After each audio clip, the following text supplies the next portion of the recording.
thank you everybody for hanging out tonight. I really appreciate y'all. I'm not done yet. Keep going for a bit. Just to get back to the games here a little later, but I'm feeling the vibes. We'll keep the music rolling.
so much of that happy music, so we're going a little darker.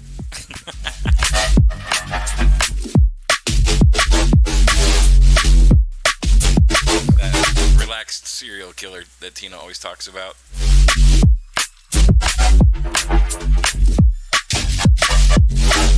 Did I ever tell you about that, Effie? So, about a month or two ago, I was mixing and Tina J. Meow stops by. And she says, "Your music sounds like a mix between relaxing and a serial killer on the loose." I said, "Yep, you nailed it. I'm a serial killer." Yeah.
transparent. I'm hoping all my people go clear, then split that P like edamame. Memories of me down bad, skating up to your driveway. Way that you ran theatrics, I swore I was down on Broadway. We listening to Kendrick while we sipping Miller High Life. Ironic, you handed me another as you told me. This is the realness, and who you listen to a phony. Said it with such conviction as you fully missed the point of the song.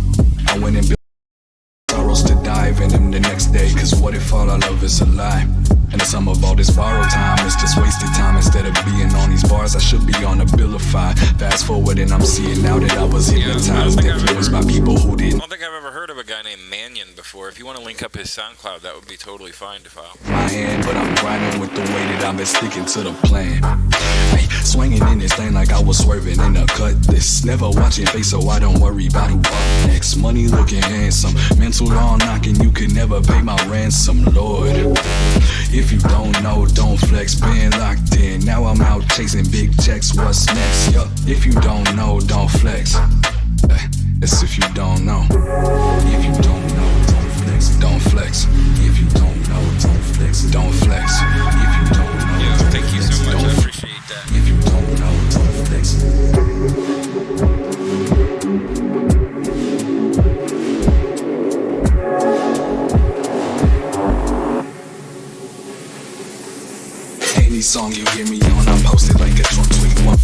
a 7-4, I eat that track for lunch, me promise. All this time that I put on and I've been trying to pay homage, that got me in the position to speak my mind, now I'm on it.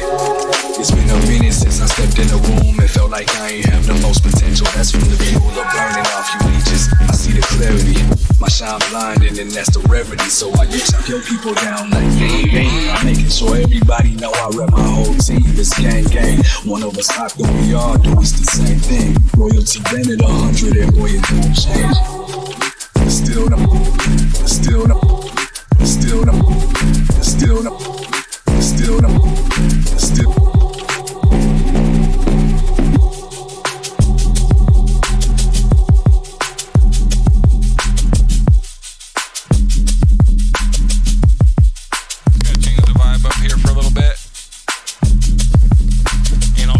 Guys, a deal. I just ordered some food, which will be here in about 45 or 50 minutes, so I'll play music until my food gets here, and then we'll switch over to some of the Ukraine bundle games and keep hanging out. But yeah, we got, just so you know, if you hear the music, we got about another 45. Just being honest with y'all, the boys gotta eat every once in a while, even though we don't want to.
On Friday night in VR.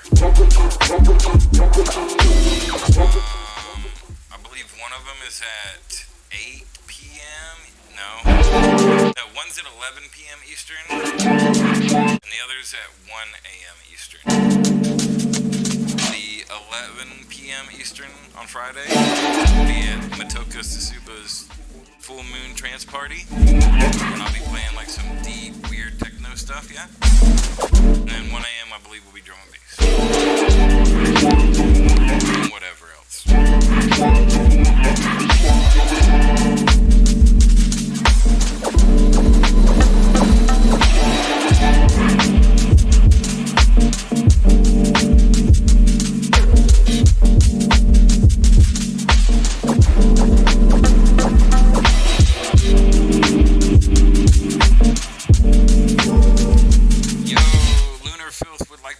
You all that you're mostly made of water, and if you haven't had any in a while, you should probably do that shit.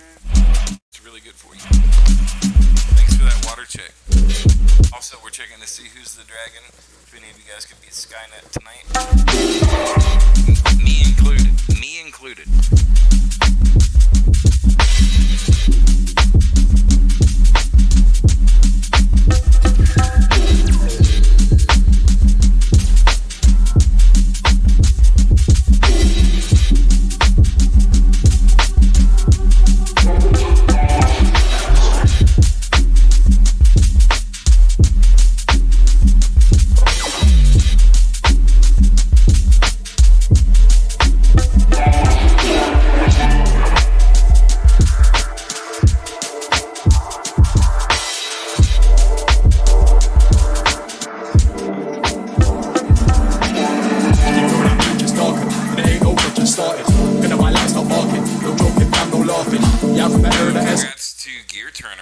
that battle royale. I will this week, before this week, I know I've said this before, but I mean it this time. I'm gonna make rewards for all these points. Like asking me to remix a song and some other cool stuff. Just stand there with it pouring. Just not I'm alright. Got next week, not okay. Been about for half five. That's why I leave this part time. You don't wanna walk with the FC. For the TV, him it's a far cry. In the lab with a carbine. You wanna walk to the dark side. When I'm in a dark mood, I spark a zoo. And when I'm saying pass the mic, I'm telling I ain't asking you. We're here to stay a passing through. He's clotting who I laugh at you. And boy, can't test us Arsenal. My team are in a darker mood.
Yes.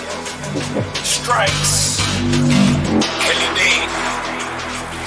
UK to the USA, let's go.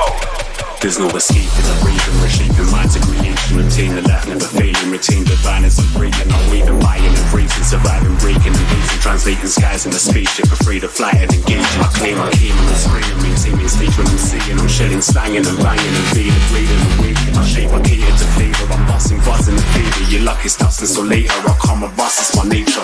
Hiding the shadows, just flapping, flying with sparrows. So harrow, lightning to battle, then man a bad arrow, chapel. The flow so cold in this raggle, I come and ramble with that mobile camel, barrel with arrows. A fella shallow and fallow, don't follow, foot in the narrow. No exit, stepping in whack or regretting, checking the cash on the ride and less of the hassle. You find your flock and it's natural, I want to function so casual for love or nothing. I handle the clubs, I'm bugging my hands.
Saza with Diabolical Dance.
N.O.H.A with the song Kubrick. And their whole album is incredible as fuck. I'll break that out for you guys. It's also free.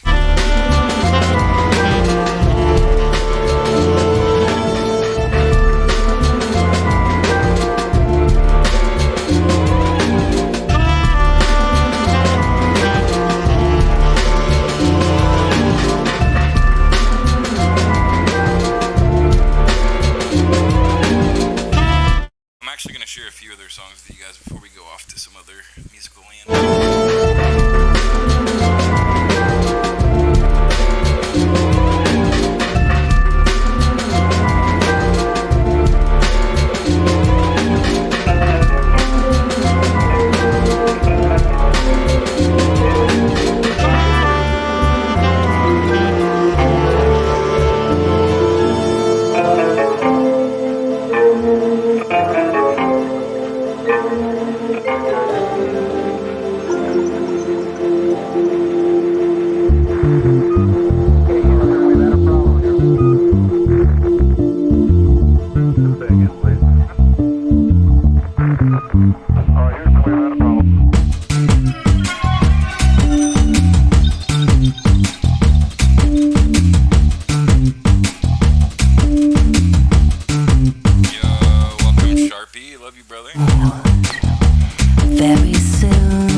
too hard on one. I'm not bad as hell, but I do have a skill. World's not Hollywood, a jungle is for real. Hey, I don't have to brag, cause it's like this, and I'm like that.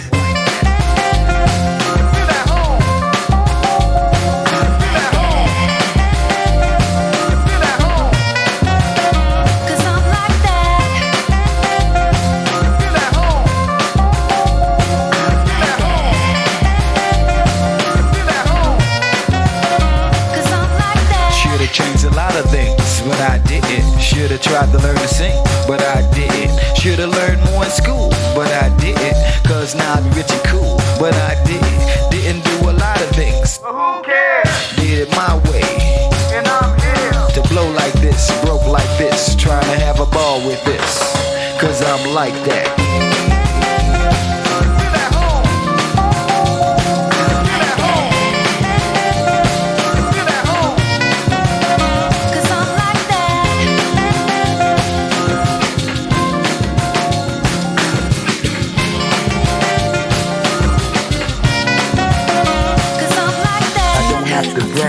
Like this.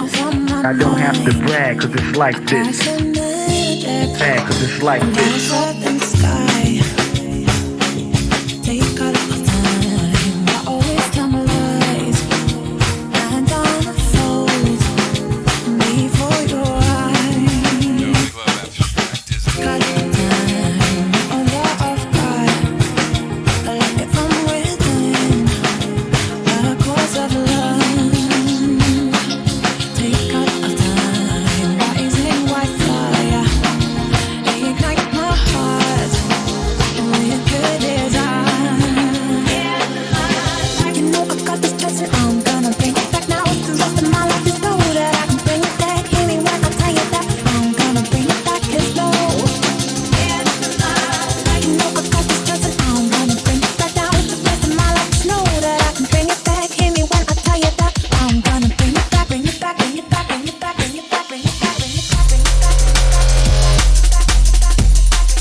I'm gonna bring it back, bring it back, bring it back, bring it back,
bring it back, bring it back, bring it back, bring it back, bring it back, bring it back.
probably do is walk out to get my food, come in, put on about a 10-minute video from Geopop, just going over what the newest kind of situation is there in the Ukraine. And then as soon as that's over, I'll be done, like shoving some food in my face, and we'll play some video games together. That's how the next half hour is going to go down, family.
base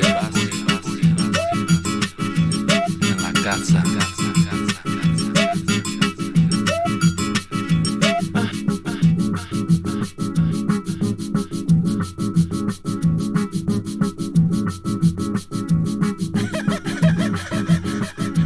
Quiero ver las chicas que se muevan, las nalgas, cambiarse.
outside to get my food.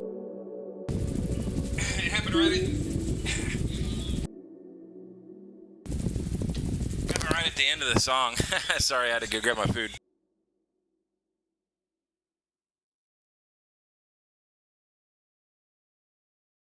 Alright, family. There we go. Alright, everybody, I hope you enjoyed the music tonight. That was super dope. Those of you who have been around here for a while know that for the last couple of years, that's pretty much my closing song. It's called Out of Line by Halogenics featuring Sola. And I like it because, like, right at the end, you know, it gets into that pretty kind of thing, and she's like, out of time, you know, blah, blah, blah. It's like, it kind of makes sense, you know? It kind of makes sense. All right.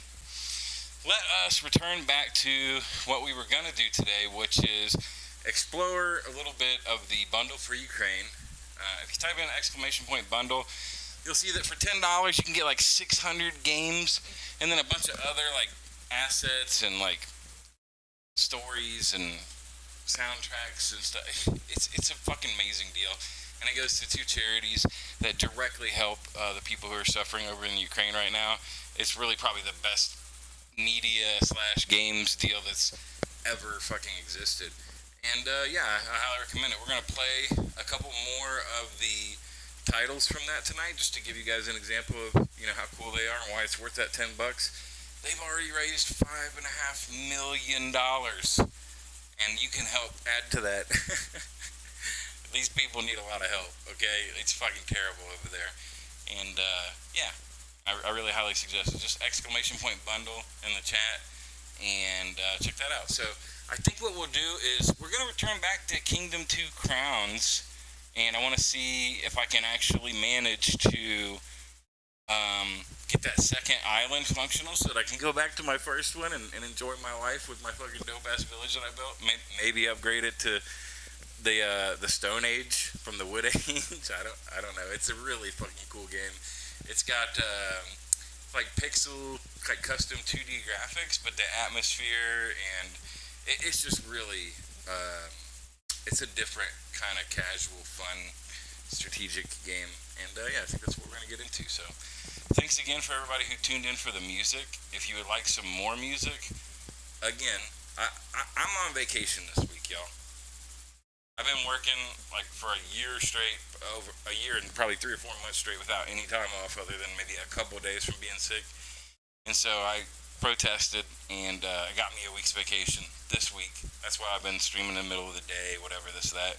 I will be streaming pretty much every day this week. Music, probably some more of these Ukraine streams, just because it will take me a couple of years to go through all the games in that damn pack and see, you know, what's fun and what's worthwhile to be a good time killer. So we'll probably do those streams occasionally, and then music, lots of music. 2 performances on Friday night, 11 p.m. and 1 a.m., both in VR. Deep house techno on the first one, drum and bass on the second one, and lots of stuff between now and then. So if you enjoy the art kind of stuff that I do, or just for some reason enjoy my personality, please stop on by and enjoy it if you see when I'm live. I know I don't have a streaming schedule yet. It's probably the biggest mistake I've made over the last 20 years of doing broadcasting, is not having any kind of schedule and letting you guys know exactly when I'm going to be here. I just, you know, do it the old-fashioned way and like private message all of you and let you know that I'm doing stuff, and most of you are super lovely and come and hang out when you have the ability to. I need to get a schedule. So I don't want to make any commitments just yet. I'm just letting you guys know that I recognize that it's necessary. So that way we can at least, you know, plan around celebrating some of the art stuff that I get up to. So whatever. Let's load up Kingdom 2 Crown and see what kind of trouble we can get into.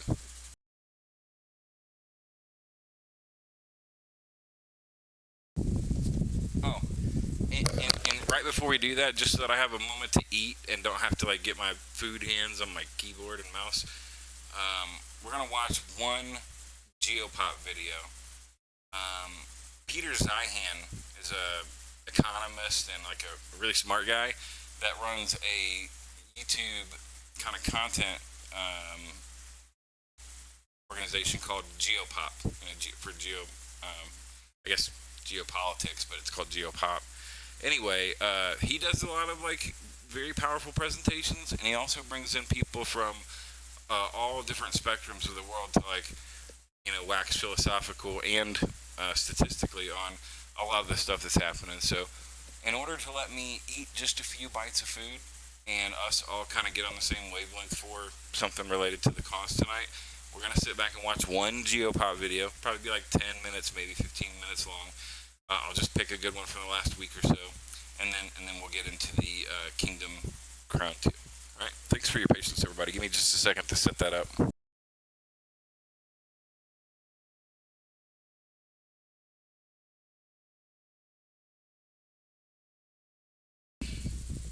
I absolutely talk with Drage. He's my best friend on the planet, dude. I love him to death. What's up, Digifreak?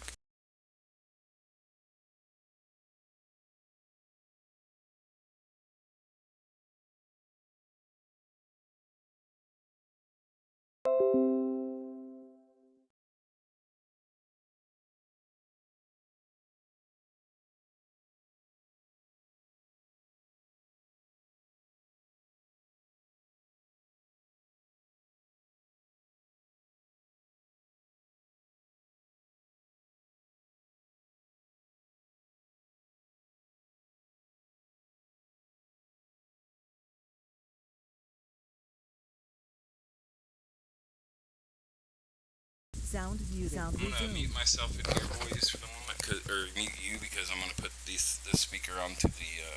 I'm putting my headphones on. You know what I'm saying? I'll be back after food. Sound muted. Let's see. Here we go. Is Peace Possible by Tim Marshall. We're gonna check out Is Peace Possible by Tim Marshall, and if I'm not done eating by then, we'll check out one of these other ones. But I'm going to post the YouTube channel into the chat, and I highly recommend you guys check it out. But I have trouble connecting with geopolitics these days, too. You're not alone out there. It's very frustrating. We're all frustrated and confused and worried, and it's true. It's true. Like shit's just crazy out there. And I think all of us probably take the same kind of situation where it's like, it's too fucking crazy to really deal with. So we just try to live our lives day by day, pay our bills and kind of get through it and just hope that something good happens out there. But I think it is useful to be at least like baseline informed about what's happening. Try to understand what's real and what's propaganda to a reasonable degree. Everybody's going to have a perspective and a bias, but you can definitely get some kind of rational thought out of all this and have a little bit more comfortableness in your own skin with the world that you find yourself living in, yeah? So let's check out this first one.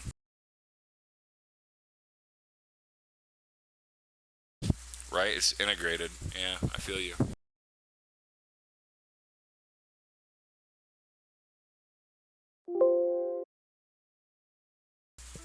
Now, this isn't Peter Zeihan. This is somebody that, he respects called Tim Marshall, giving us a little quick rundown today.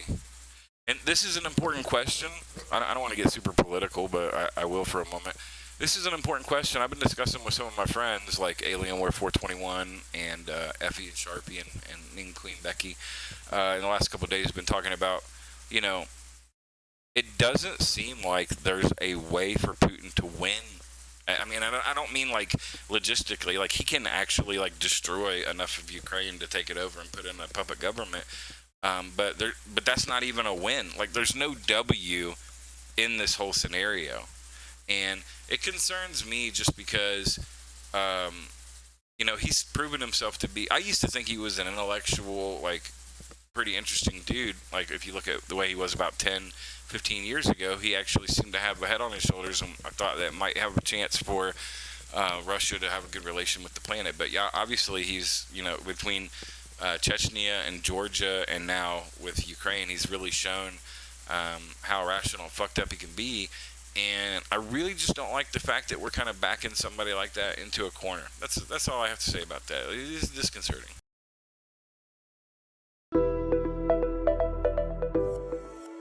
To better understand the tensions between NATO and Russia over Ukraine, it's worth a glance at history and a good look at a map.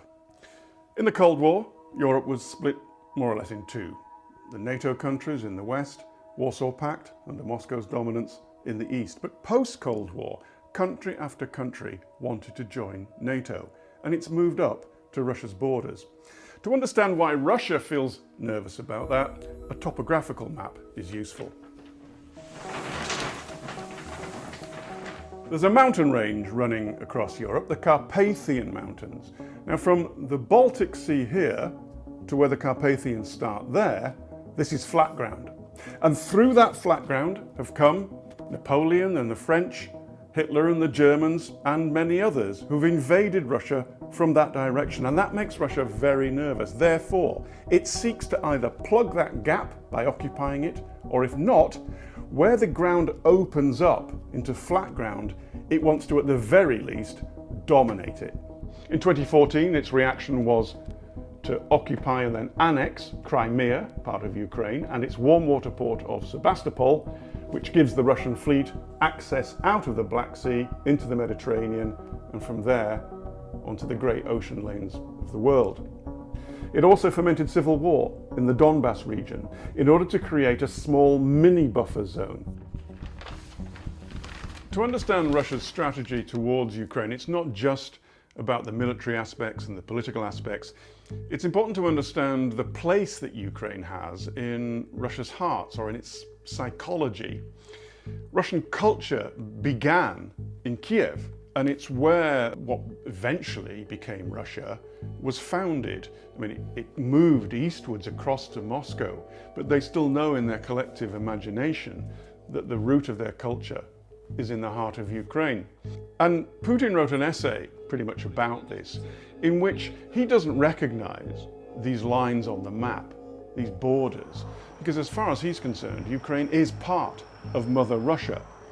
And that is a psychology that goes quite deep into the Russian collective memory. Large parts of the country are Russian speaking.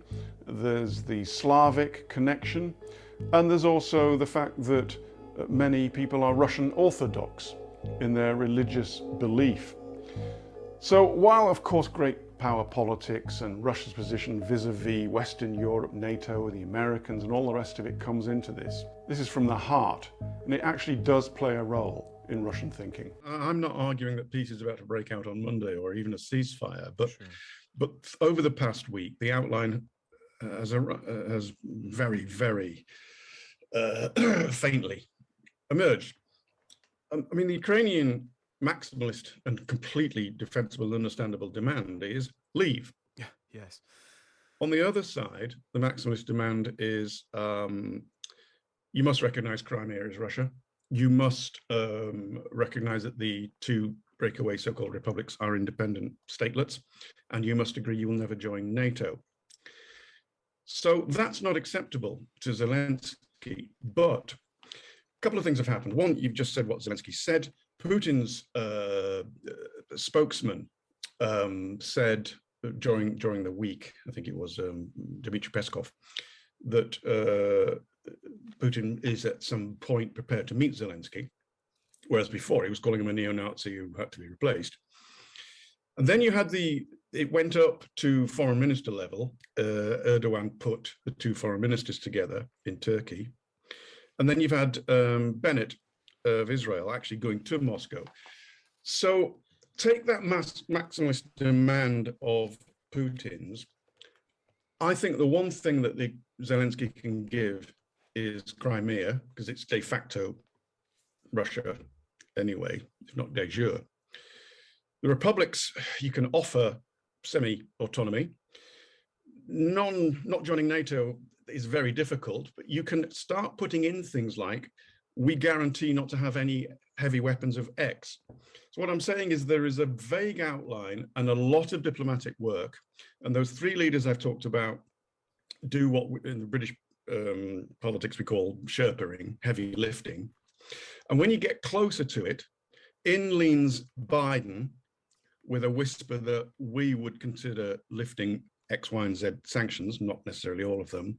And in leans, and this is crucial, President Xi, who clearly not particularly happy about all this, but cannot say that in public, and he leans into Putin. So that's the very vague outline I've got, and I think it is moving extremely slowly towards that. But it depends on the fighting and what happens and where the positions are, at which point one side or the other says, right, I will give X. There are some inklings that Mr. Putin is aware that this war is not going as splendidly or swimmingly as he would have liked, and was told that it would do. Yesterday, my good friend Andrei Soldatov, who is a Russian journalist who specializes in covering the security services, broke a rather big story, which is, and this is based on sources he's got within the FSB, the domestic security apparatus, and one of the successor agencies of the KGB. Apparently, the head of the Fifth Service of the FSB, which is the foreign intelligence arm of the FSB, was put under house arrest, as was his deputy and I think a few others from that service. Now, this guy was in charge, essentially, of running the Ukraine file from 2014 onward, when the Euromaidan revolution broke out. It's a rather significant figure. And if Putin feels that he's been sold a bill of goods by one of his top spy masters, such that now he's going to take this guy out of the equation, well, that does suggest that he realizes he's got a long, hard slog ahead of him, which now I think even the military analysts who are predicting, a swift fall of Ukraine are saying is probably, the most likely scenario. And there's another problem. Logistics, supply lines, manpower, firepower, all of these things get worn out. All of these things you end up losing over time. I interviewed, I should say one of my colleagues interviewed the head of Estonia's Foreign Intelligence Service a week ago, Mikk Marran, who said that he estimates. I'm just going to pop in here and say, you guys understand why I enjoy Geopop at all? Like, you see how this is kind of like Peter Zeihan. I still have some food to eat, so I'm gonna play a Peter Zeihan video after this, so that you can hear the voice of the man who actually made the channel. But this is a couple people that he's brought in. I just really appreciate the way that they approach it. This isn't super biased. Obviously, they're not Russian propaganda, but they're just trying to take a objective look at things. I love the news that's coming out of there being a possible picture of how we might get there, and that's really the best fucking news I've heard in the last 3 weeks. What that fella just shared with us. So I really appreciate what Geopop brings to the table, everybody, and that's why I wanted to share it with y'all while we're in this little intermission. That within 2 months, Putin simply just won't have the capability to fight this war unless he's prepared to put everything in the Russian armed services into Ukraine. And of course, you can't do that without leaving, for instance, your eastern flank completely exposed. So yeah, I think there is an incentive here for Putin to at least feel out, what's on offer in terms of some kind of peace settlement. And just one other point to add to Tim's. Look, it's kind of blasphemous when you go to Ukraine for them to say this publicly, but sotto voce, I've heard it a lot from very patriotic Ukrainians, including members of the Rada. Losing Crimea and losing the parts of the Donbass that had been occupied by Russian forces since 2014 wasn't seen as such a liability politically. Why do I say that? Well, these are the areas of Ukraine that historically have been the most pro-Russian.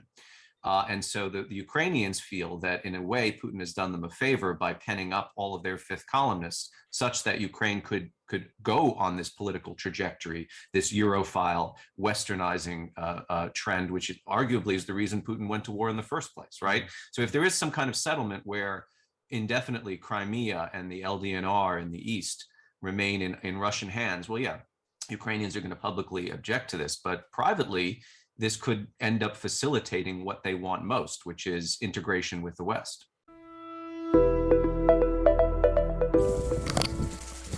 That really makes a lot of sense. I love what the first person shared with us regarding the possible path forward. I understand Ukrainian President Zelensky's unwillingness to just throw his hands up and give Putin whatever he wants, because obviously this has all been a terrible way to try to get what you want. I don't know how else to say it. It's just not, it's not like you can just be like, sure, this sounds great. As they said, Crimea, Donbass, Lugansk, I don't know how to say that other province that's kind of separatist.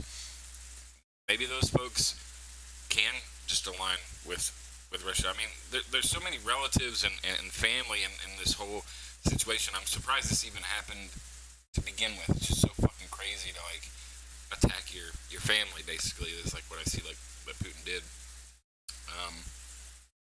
Yeah, I don't know. Maybe that's a path, and like they said, maybe that'll allow all those people who really feel that way and have Russia in their heart to move over into the east side, into those new territories, and they can kind of be, straddle the whole situation, and let Ukraine actually have some real sovereignty. Whatever. I just hope that they stop killing each other. Let me let you get a peek at Peter Zeihan. This dude is brilliant. He's got kind of an interesting sense of humor about it. He takes everything very seriously, but he also has the ability to kind of lighten the mood with how he approaches the information. So I want to share just one more Geopop video with Peter Zeihan, and while I finish my grub, and we'll get into Kingdom 2 grub. Okay.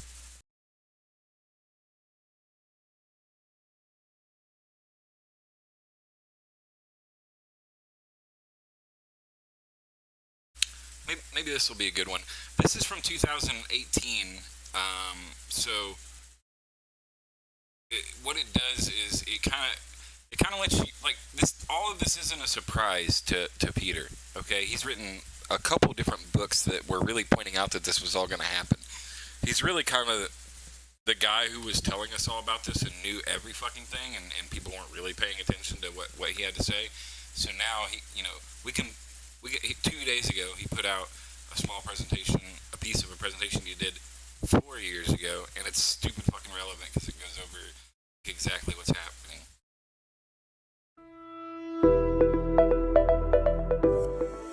A hot shooting war in these zones where maritime traffic isn't simply a casualty, it's a target, an express target. That's 3/4 of global energy shipments, 3/4 of global manufacturing supply steps, 3/4 of global agricultural shipments. It's nothing less than the end of the world that we know. What does all that have in common? The Americans don't really care. It's not their trade, it's not their oil, it's not even their allies. We'll have a split in energy markets. With the speed of a tweet, the oil export ban will come back into place. We get a functional ceiling in North America of $60 to $70 a barrel. You get a functional floor everywhere else of $150. Competitive advantage. You get a break in agricultural markets, with the United States far and away being the world's largest agricultural exporter. Oh wait, we're that already. It just gets better. And you get the massive retooling of the industrial plant that started 3 years ago as manufacturing moves back to North America to take advantage of cheap energy, local rule of law, and a local consumption base that is still the largest in the world. We're not backing away because we're cold. We're not even backing away because we're ignorant. We're backing away because we're insulated. The tan area on that map, that's the greater Midwest, largest chunk of arable land in the world. And as important as its agricultural prowess is, and it is important, it's really the blue lines that make all the difference. Moving things from A to B is kind of a bitch, but if you can float it, it's 1/12 the cost. The Greater Miss by itself is 13,000 miles of naturally navigable interconnected waterway. The Greater Miss by itself is more miles of internal waterway than the combined waterways of the rest of the planet. In addition, deserts and mountains to the south, lakes and forests to the north, ocean moats on either side. Our chunk of North America isn't just the richest territory in the world, it's the most securable. Decades of bipartisan effort have yet to screw this up. And we're not going to figure out how to in the next few years. You can't say the same anywhere else on the planet. Let's start with the Chinese. It's the country that most people typically worry the most about. This area, the North China Plain, this is the Chinese heartland. But you guys have all played Risk, right? You know how no one wants to start in Asia because they can come at you from every direction? That's northern China. No internal barriers. So when the Han ethnicity emerged, they were not the only ones in this area. And it took 2,500 years of ethnic cleansing and warfare for them to basically wipe out everybody else and become the single ethnicity that rules China that we know today. This is the land of the militarists, the politicos, the nationalists. You move down into central China, you get something different. The Yangtze is one of the world's great waterways, 2,000 miles long. When we think of a successful industrialized China, this is what we're thinking of, Shanghai. This is the mercantilists, the manufacturers. And if you go further south, you get something even more different. You get into the tropics. Rough territory, difficult to run infrastructure through. And the same thing happens to a Brit that goes into the Niger Delta, or an American that goes into Honduras, to a northern Chinese citizen who moves into southern China. They get bit by strange bugs they never heard of before. They start bleeding horrible colors, and then they die. It's a disease belt. Northern militarists, central industrialists, southern secessionists. How do you get all these people to be on the same side? Well, there's kind of two things you can do. Number one, you can beat the crap out of anyone who steps out of line. It's a national security state. It will never be a democracy. Option number two, you bribe everybody so they don't feel a need to step out of line. You take all of the savings of all of the population, force them to put that money into the state banks, use the money in those banks to divvy out loans to absolutely any company, not if they've got a business plan, not if they're profitable, not if they've got a product, as long as they can employ people. Because if everybody has a job, they're not all getting together in large groups and going on long walks together.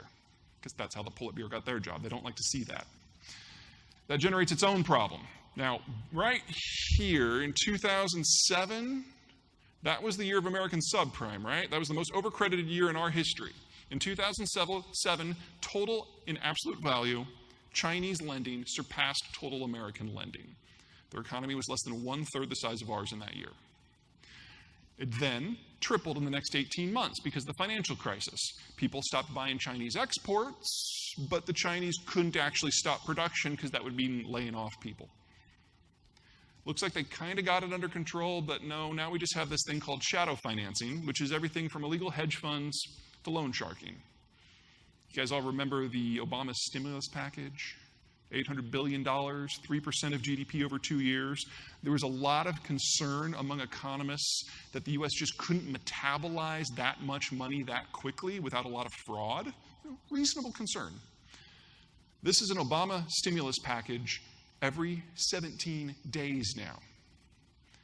Will you get growth this way? Sure. But it's not healthy. It's not sustainable. And if anything ever happens to the punch bowl, you get Enron on a national scale. We're going to skip that one because of time. I love this. 25 years after the one-child policy, they're running out of 25-year-olds. The Chinese are not nearly as good at math as they would have us believe. Now, you may have heard a couple of years ago the Chinese went from a one-child policy to a two-child policy. Riddle me this. How long does it take to raise a 25-year-old? Those of you who are parents, don't help the others. There's a lot of understanding back in China that things are going from bad to worse very quickly. This is foreign direct investment going both ways. So in orange, that's FDI going from the United States to China. And at the early part of this graph, it's about what you would expect. Money from the United States going to China to take advantage of the lower labor costs. In recent years, the Chinese have caught up. They're the blue. That's Chinese money going into the United States. Or at least that's how it was until the year 2016. This is... FYI, my food is done. We got about 2.5 minutes left on this little presentation. Then we're going into the bundle for Ukraine. Again, guys, this is Peter Zeihan from Geopop. There are just a quick nod to this. I'm going to come right back. I just want to show you what kind of topics you can get into here.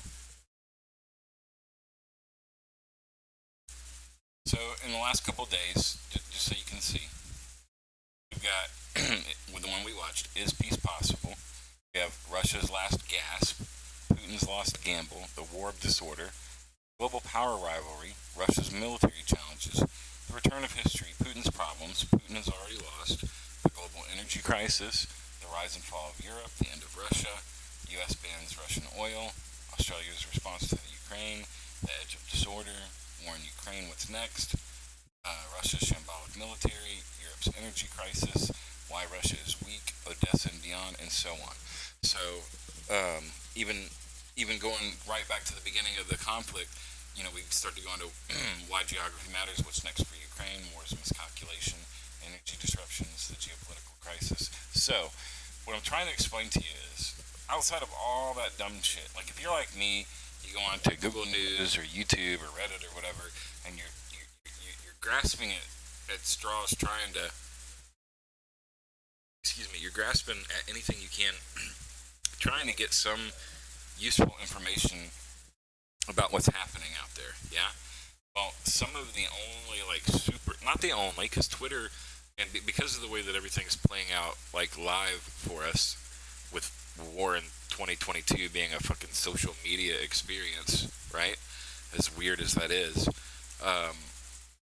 Geopop offers, in my opinion, like a what do they call that thing?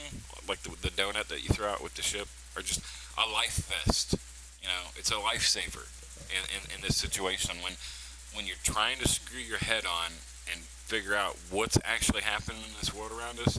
Geopop is one of the sources that I've found that helps me keep some semblance of the reality that we live in. If you want to spend any time doing it, it's really nice, because if you look, they usually put out about 1 to 2 videos a day, and they're only about 10 minutes a piece. Sometimes they go up to 14 or 15, but you'll see almost all of them are 8, 10, 8, 9, 11, 10, 10, 10. So a couple times a day, 10 minutes a day, you can really edify your political science knowledge and just kind of keep somewhat, related to what's happening, without having to search through a half an hour to an hour of shit that you really don't care about, or that's super biased, and you know what I mean, and can't really give you what you want.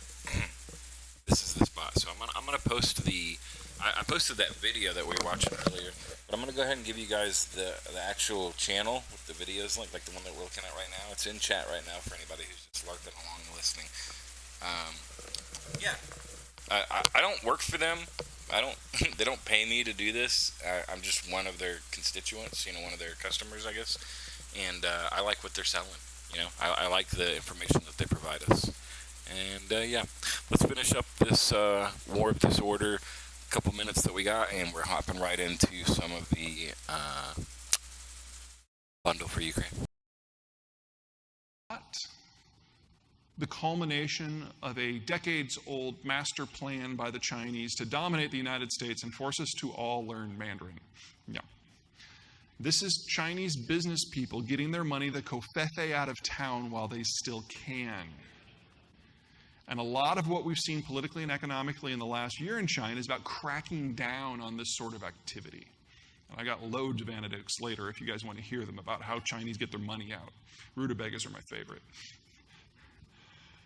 There's a security issue coming. The green bars on the far left, that's net oil exports. The red bars on the far right is net oil imports. You'll notice how conveniently far apart they are. It's a 7,000-mile sail from Gawar to Osaka.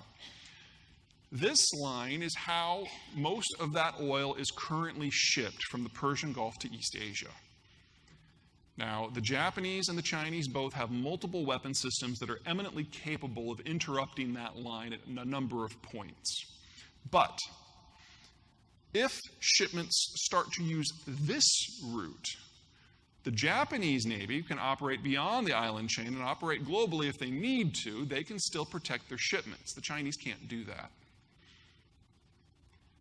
And they know it. And so what we've seen is a cavalcade of world leaders coming to the United States trying to figure out how they fit in with the Americans in this new era. And Shinzo Abe gets it. He was the second world leader to visit Trump. He doesn't need the United States to be on Japan's side in the war. It would be nice, but it's not essential. And he understands the new transactional nature of American foreign policy.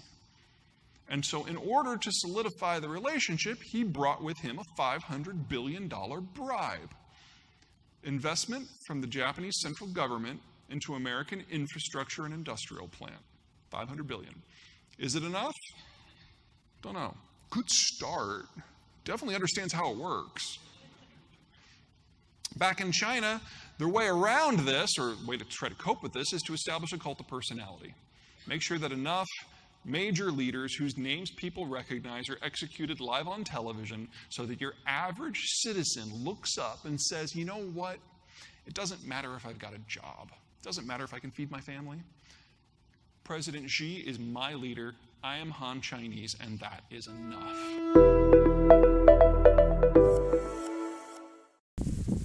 So yeah, Peter Zeihan provides a real no-nonsense approach to geopolitics, and it's definitely helped me in my life. I hope that some of you can find it as useful as I have, and I'll leave it at that. Let's play some games.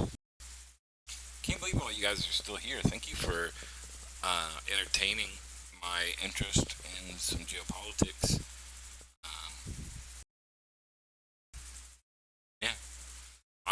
I kind of pulled away from politics for the most part when, okay, so full disclosure, let's do a little bit of storybook reminiscence time. So, I went to college full time during my high school. Actually, they had this program called Post-Secondary Education Opportunity, and it allowed me to go to college full time while I was in high school for free. And I got high school and college credits. So I was like, cool, that sounds great. I can finish high school with like an associate's degree and move on into whatever I wanted to do. And I didn't have to go to high school, you know. I love that my senior year, I only went to high school twice. Once to pay for my cap and gown, and the second time to pick it up. I didn't step foot in that building otherwise. It was fucking great. Your boy also became a legal adult at 16. I was emancipated because my parents were both having some difficulties, and I was already working full time, had my own apartment that I was had roommates with, and was going to college. And I went to a judge and said, "Can I be an adult?" And they said, "Yeah." So I got emancipated and became a legal adult at 16, and I was full of piss and vinegar and had a lot of geopolitical ambition. Just political science was a huge interest of mine, and I didn't think that I wanted to be the president or anything, or even an elected official. I just wanted to understand, like, political science and sociology, you know, how we get along with one another. So, I took a bunch of political science classes in college, and I got over 100% in all of them, and after I left, secondary or, graduate education, I continued, that passion of mine, and was very vocal and very political, all through my life. Until 2015 or whatever was it? I don't know. Whenever Donald J. Trump got elected to the became the Republican nominee for the presidency. Not when he won, but when he became the nominee for the Republicans, I shut down everything. I stopped posting. I stopped talking about politics. I felt like we had entered cartoon land, and that nothing really made too much sense to me in that regard. So I just stopped participating with all of it for a good long while. Every great once in a while, something would get at, gnaw at my heart so much that I had to say something. Like even recently, I've only made a handful of posts to something like Facebook in the year 2022, and each of them is pretty much just about Ukraine and things like that, like, or just pointing out some really important things. But most of the time I don't say shit, and I haven't said shit since that happened with Trump, because it got me so flustered and frustrated and disoriented that I just decided not to do too much. But I think I'm over my temper tantrum, on an internal level, and I think it's time that we talk about things. You may have heard of the phrase where they say, "Don't talk about politics and religion with your friends." Well, I'm not a fan of that saying, because I think that the tendency for people to not talk about politics and religion with their friends is why everyone remains so ignorant about politics and religion. If we're avoiding discussing it with one another, of course there's going to be a deficit to how we can all relate and understand one another. So while I get that those topics are super heated and can cause a lot of controversy amongst folks, and especially within the art field, which is, many of my friends that exist in life I've met via music, because they're other music producers and DJs and people who put themselves, in the public eye. And in order to not jeopardize any of the opportunities that they have, I will see them intentionally just not address certain topics. Even if I go out of my way to ask them about something, they'll just straight up ignore it, or specifically state that they're not going to fuck with it, which is terrible, because there's things that need to be said, and people are making those decisions based on their ability to participate financially with other people, and not upset anybody by saying some real shit, and I think anybody that knows me knows that that's not my style. I will just say the shit that needs to be said from where I stand, So, yeah. What's up, Odad Nice? I see you, brother. We're chilling. We just finished up a couple 2-3 hour music mix, and before that I was playing some games from this new bundle for Ukraine. Yeah, I'm gonna go ahead and type something in chat for you. Here, check this out.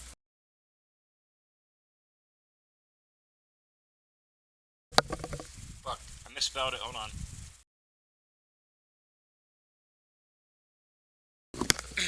There you go.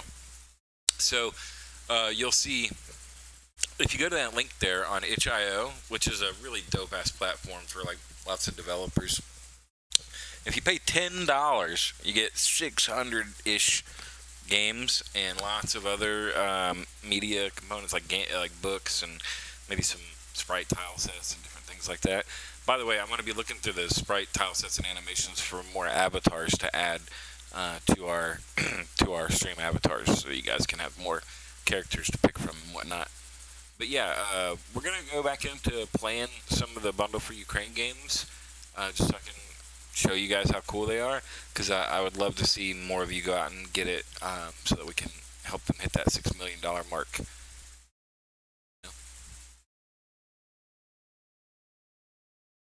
For now, let's go back into Kingdom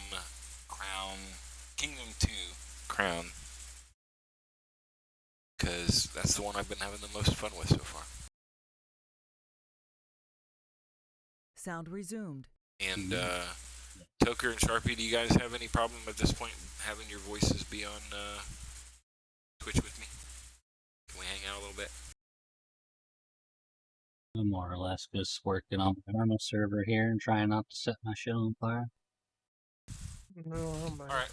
I'll take that as a yes. Yeah. So, to the rest of the world and the trillions of people watching the VOD in the future, this is my homies, Alienware421 and Sharpie, both of which occasionally stream and create music and different things. I love these dudes. They're some of my favorite people on the planet. And, yeah. Welcome to the broadcast. Howdy. going back into Kingdom 2 Crown, because that shit is fun, dude.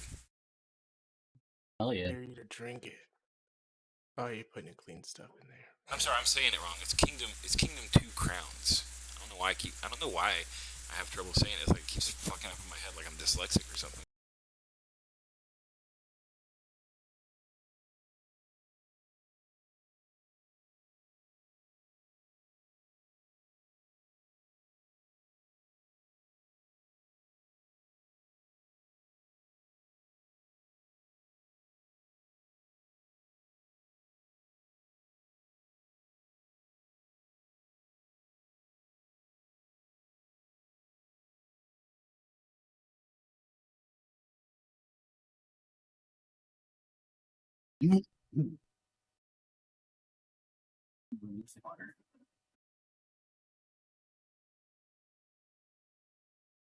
Perfect.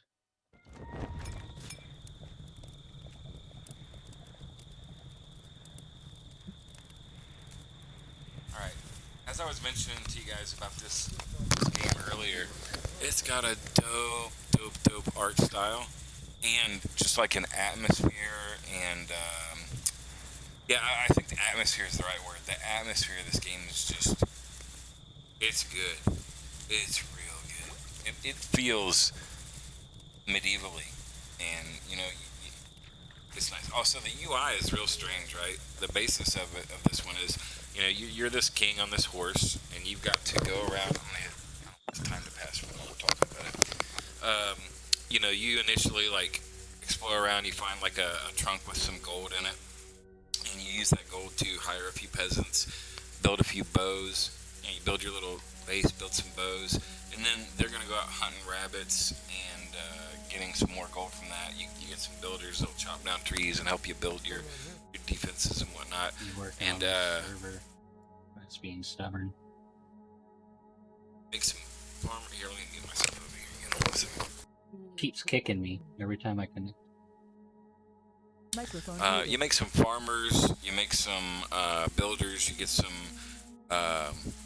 archers and whatnot.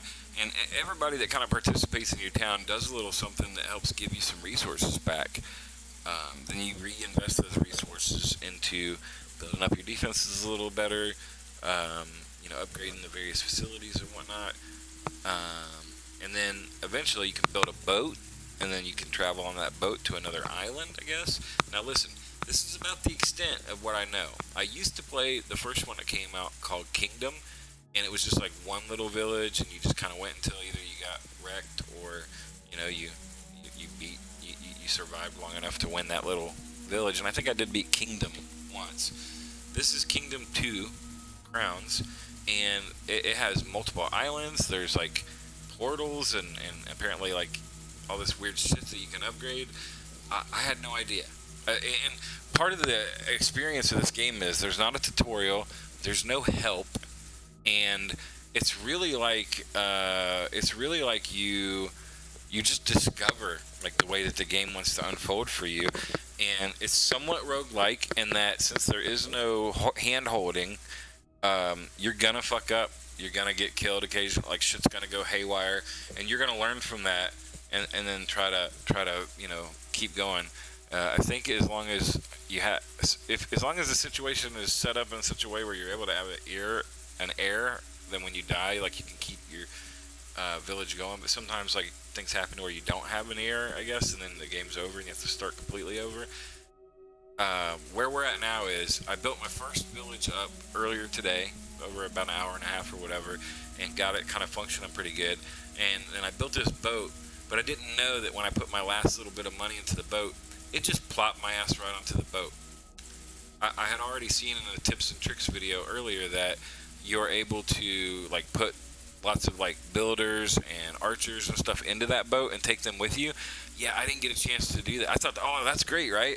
No, it just plopped me into the boat by my fucking self, and then I landed on the second island. So it's been a little bit of a slow start.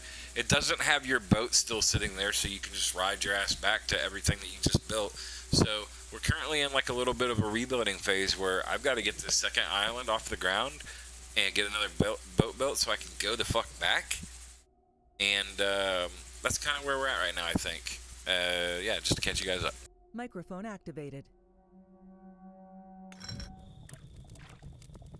Oh, and I finally found this other resource that you need to do for certain stuff, which is these gems, but I can't do fucking dick with them because, like, all the stuff I needed gems for was on the other island. Oh, and what I didn't tell you is that there's shit tons of, like, bandits that start to attack you, and then, like, monsters, and, like, shit just gets harder and harder. Like, the more days that go by, the more crazy shit comes to destroy the fuck out of your village and your people and whatnot. So it's not like you can just sit around and do nothing. Like, you have to, like, keep up with the entropy of the world. So it's quite interesting, yeah. Keep going back and forth between worlds and stuff too.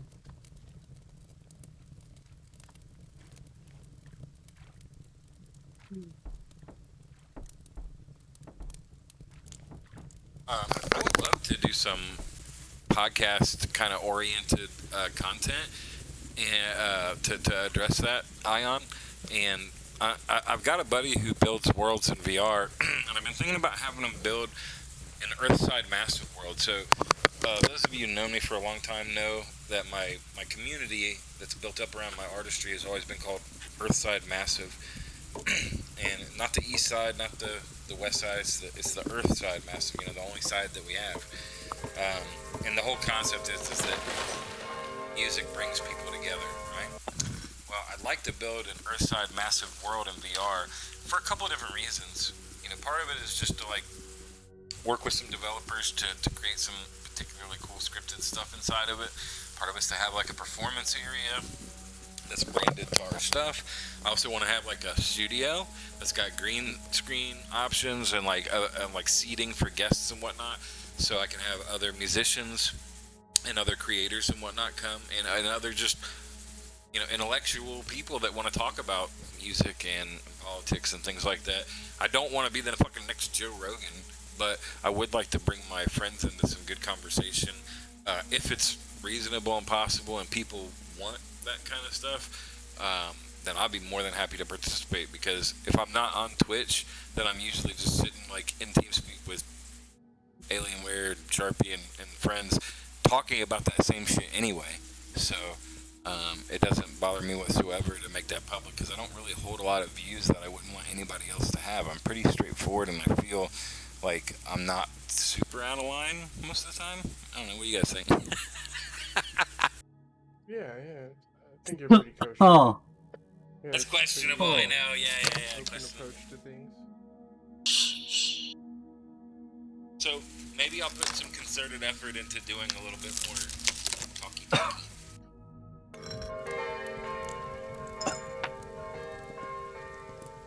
Don't mind me while I'm dying. Lone Tucker's over there living up to his name. Kiss the sky over there. Yeah. Alright, yeah, I gotta resize that so shit's right again.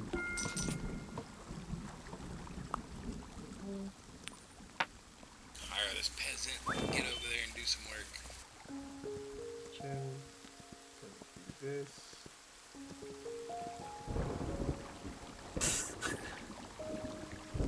This problem. Oh yeah. I hadn't been searching for a while. I really enjoyed the ambience. The ambience of this game is so pleasant.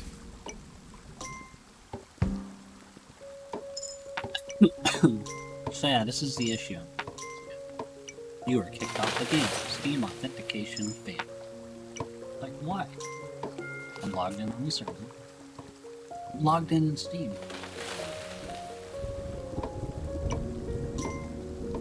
Just getting ruined here.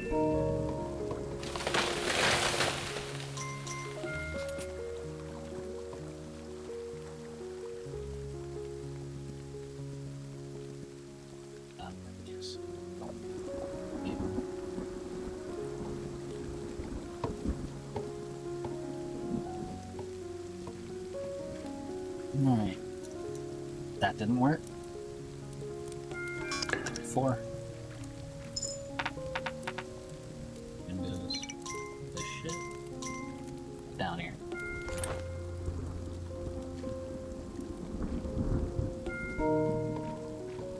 Get back going.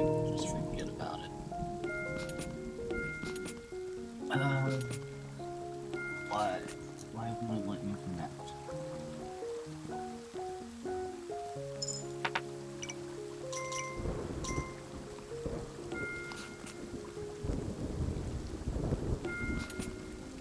I'll pick it.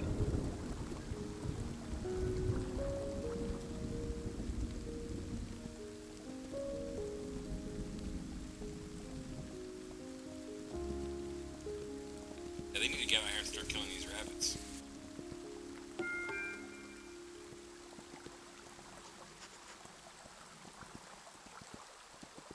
I don't think it's worth it to go out here because I'm just gonna end up.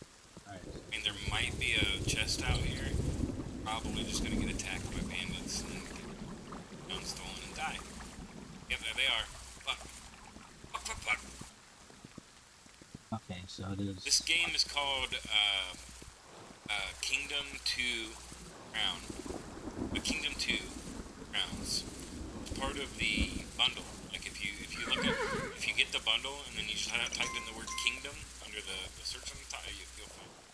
And you get taken to your download page. It just gives you a download page with like 34 pages of this shit, and you can type in whatever game you want. So if you type in Kingdom, you'll be able to find it instead of having to go through 10 pages of stuff.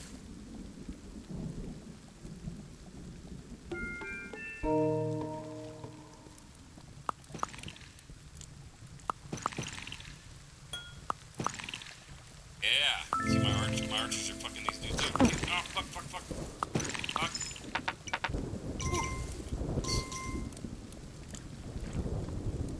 That was fucking closer than I wanted to be. Wonder if I got enough to build this up. This needs to get built up, right? Listen, fix it. Fuck. Yeah, there we go. That shit needs to happen. Next. Not even the same game. Shit, I got peasants that don't have. No, that's not. She's usually got money. She gets back. She got.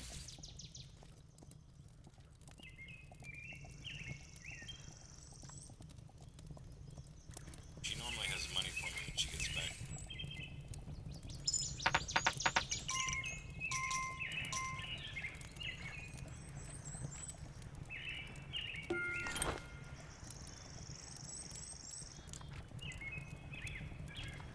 No, they're not.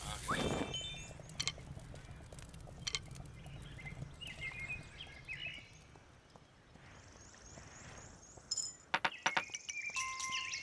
Some income. This needs some upgrades. I mean,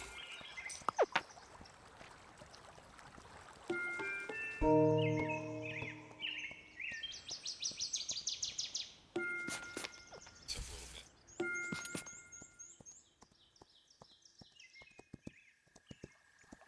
Still no people.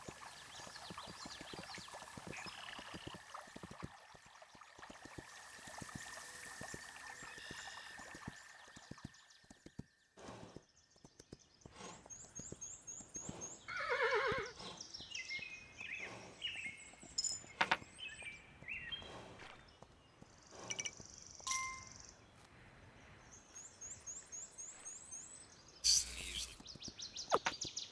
I'm gonna laugh if I just big brained it. Let's go ahead. Some hammers while I have some money. I just don't have enough builders right now.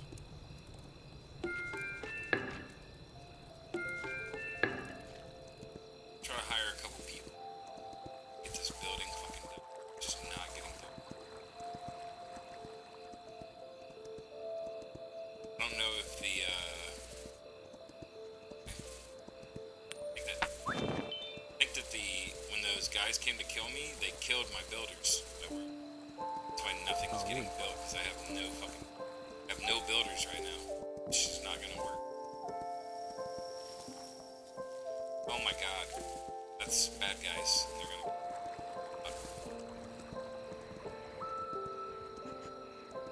If they kill me, they will not only take my money, they will take my crown and the game ends. My horse will not run forever. Let's get tired.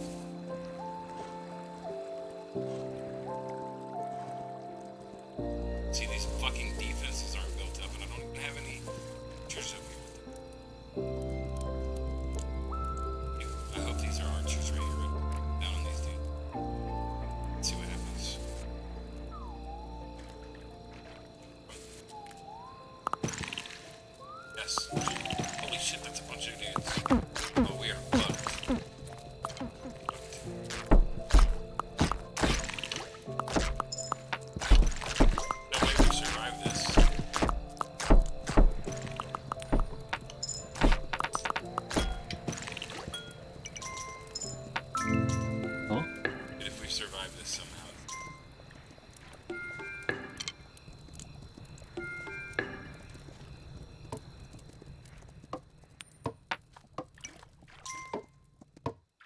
survive. I don't know.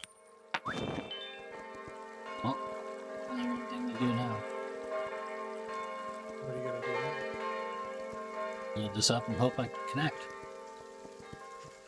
I know it isn't the craziest action game in the world, but it's fucking fun. It looks like you're having fun. I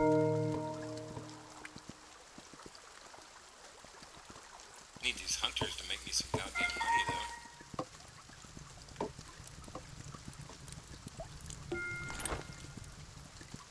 If it wasn't for a girl with her goat, like going out of town and doing some trading for me, we would be fucking dead right now. Grandma's holding it down. Look at that. That hunter had one fucking coin.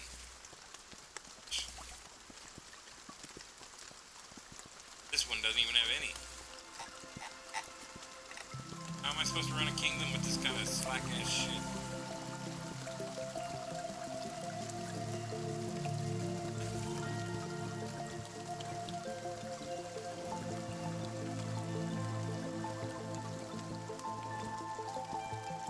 Definitely gonna run a fucking. Oh my god, my horse isn't even having a right now. If I get hit by bandits, I'm just gonna lose my crown.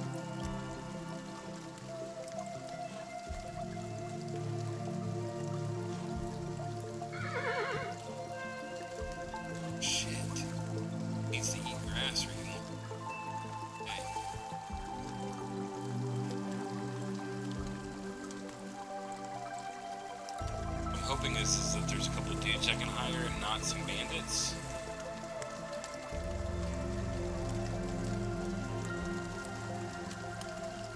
I do have one of these. Oh. Who the fuck is this guy? I just paid a jewel for him. I don't even know what the fuck he does. That's part of the discovery thing. I don't know what that guy is, but he helps us.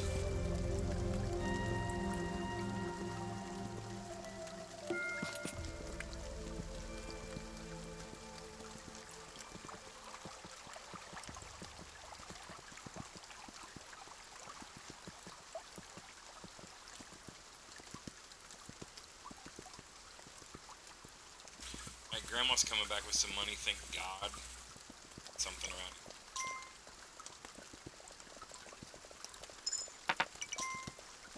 Hello. Fucking servers. Oh, there we go.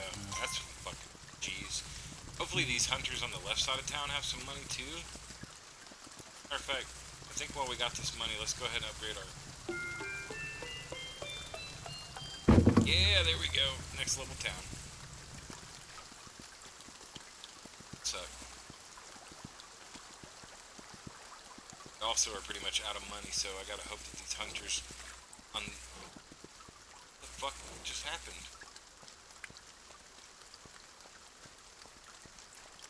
What just happened? Got $1 to my name. What I've been snacking on. There we go. That's what the fuck I need. Defense. We need some fucking peasants.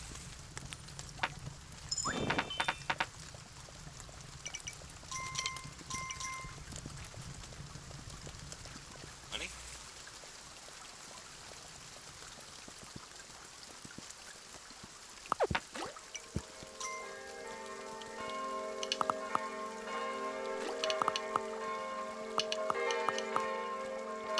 They cannot kill this rabbit here.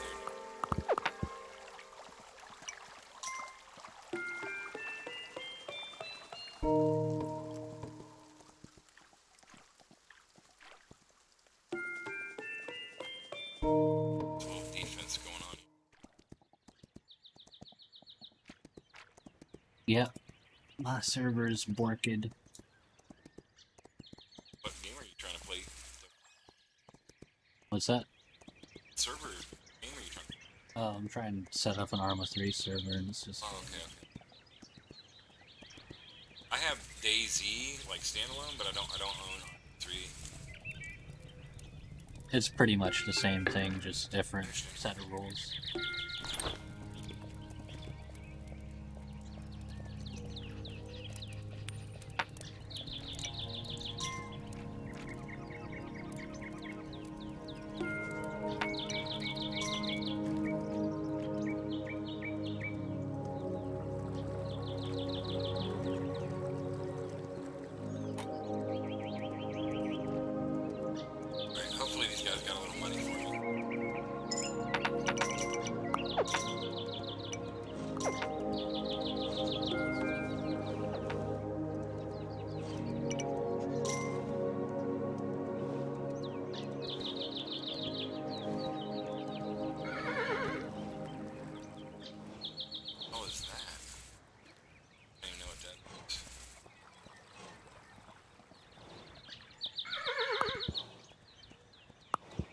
this rabbit, bro.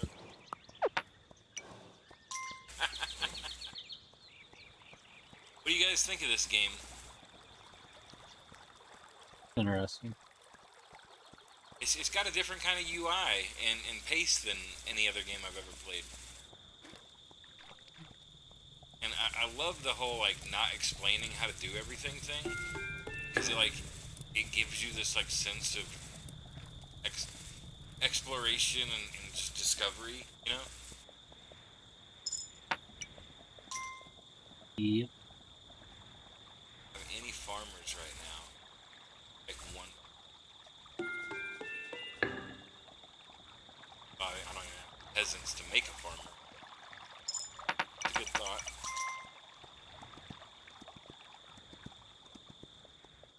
Okay, money, boys. Where the fuck are all peasants right now? This is driving. Oh, fuck. Fuck.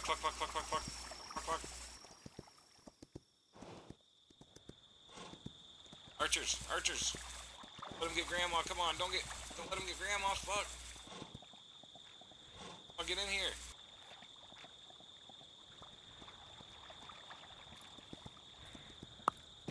Got him. One more.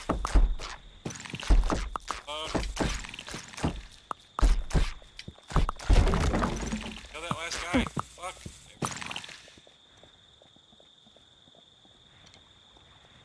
Fuck shit up over here. Back next time. I need to check the other side. Well, something's hogging that up. Peasants.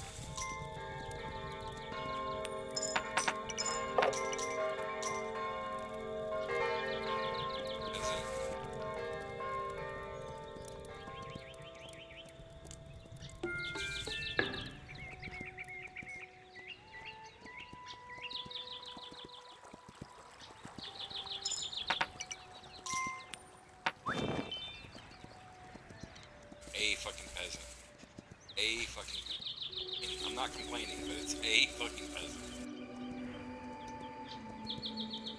Yeah, Terraria definitely gives me a way different experience than this.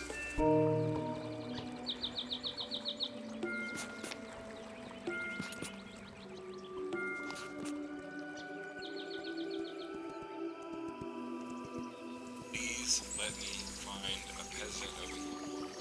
Death.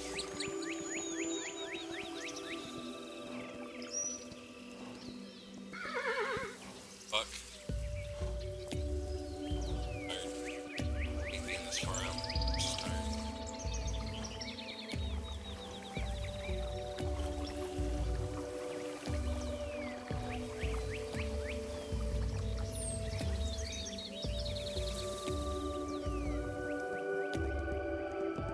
Really nervous because I'm super far.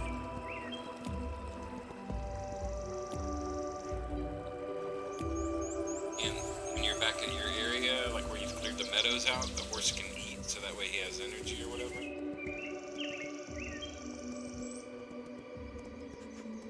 I'm still very much trying to learn and figure this out as I go. This is how you build the boat. I don't necessarily think I want to invest in that just yet. I don't think it's a good way to spend my resources right now. Yeah, it doesn't sound like a good way to spend resources. Well, not right now. Not until, like, everything's kind of sustainable, because, you know, my goal here would be that I get this village kind of relatively functioning, get that boat going, and then go back to the first village with some of these gems that I have to do those upgrades. And I think that those gems are what's necessary to get the stone age going, so that you can do all of the other upgrades, because, like, at this point, I can't even make anything stronger than what it is in that village, because it's all, like, technology blocked or whatever, and I don't know the way. I don't know the way, bro.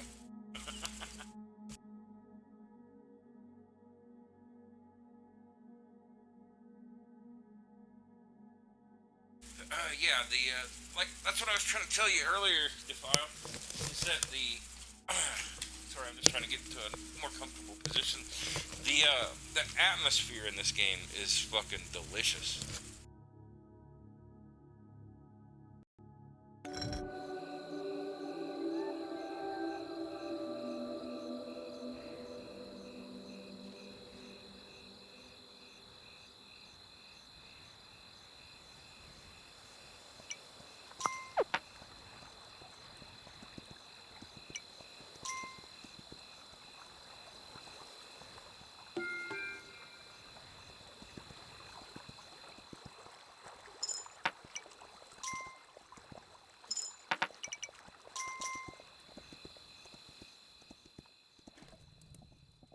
Yay.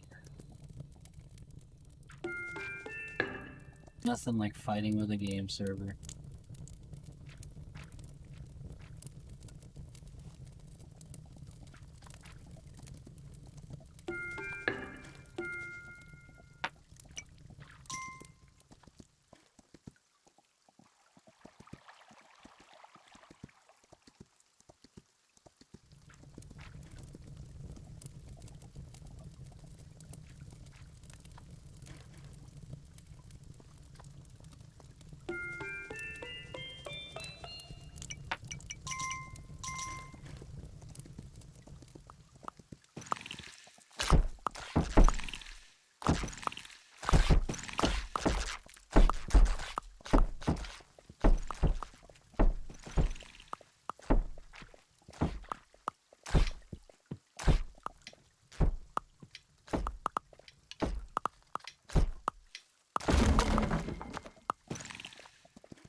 Doesn't even show up on the land.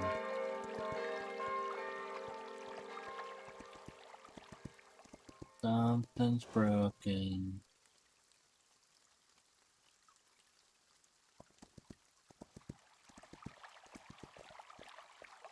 What is it now?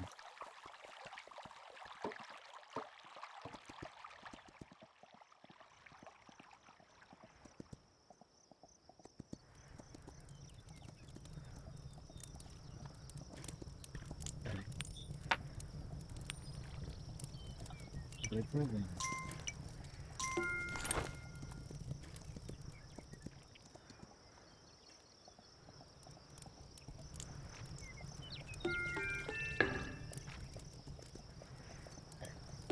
Already allowed.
Use the shell for that way.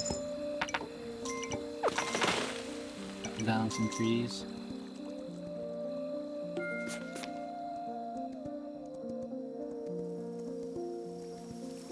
I'll be back.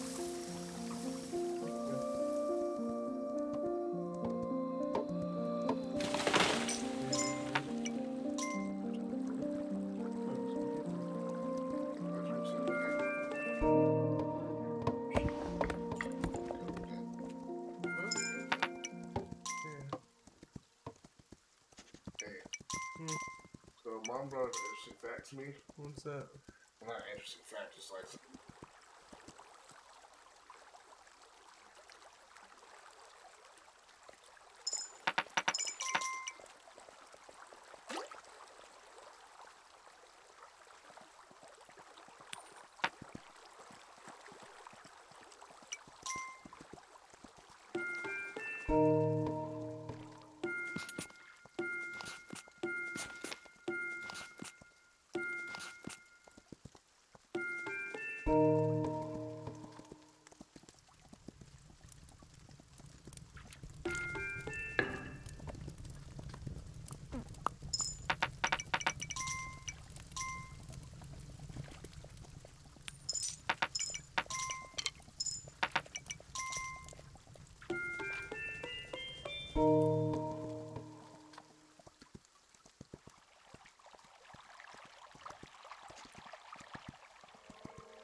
Oh, my stream had network error.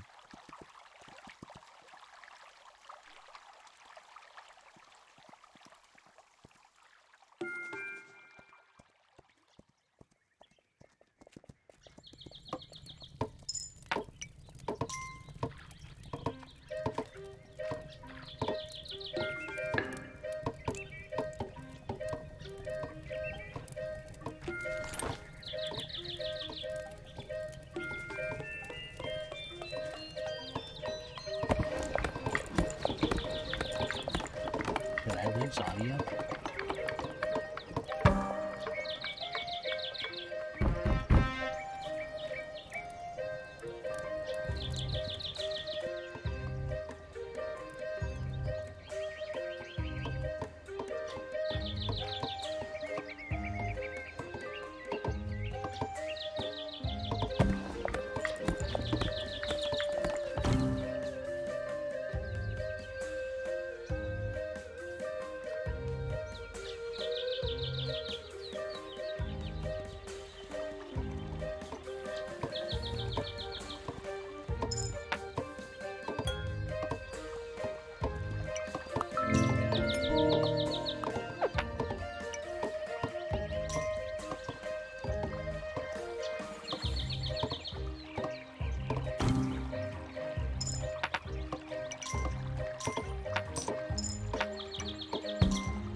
Move hard.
Yeah, just get frustrated with this shit.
That's potent.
I just realized that my headphone was unplugged while I was trying to talk to you guys about all that stuff. So what I was saying was, I just want to take a moment to recognize that, you know, DJ D-File, Ion Up Evil, Alienware, Axonland, Black Fiddle Venom, Effie, Sharpie, Torch Splitters, all still fucking chilling hardcore with us. Thank you for fucking rocking into the evening. I just plugged my headphones back in, and I'm going to let them charge up for about 30-45 minutes until they're fully charged up. It's about 1 a.m. We'll go back to mixing some music for a little while. In the meantime, we're going to work on building our village up. And, yeah, let's kick some ass together. Thank you, everybody.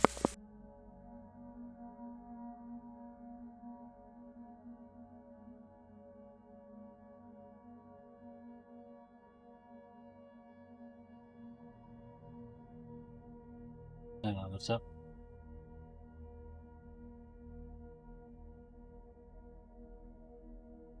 Word.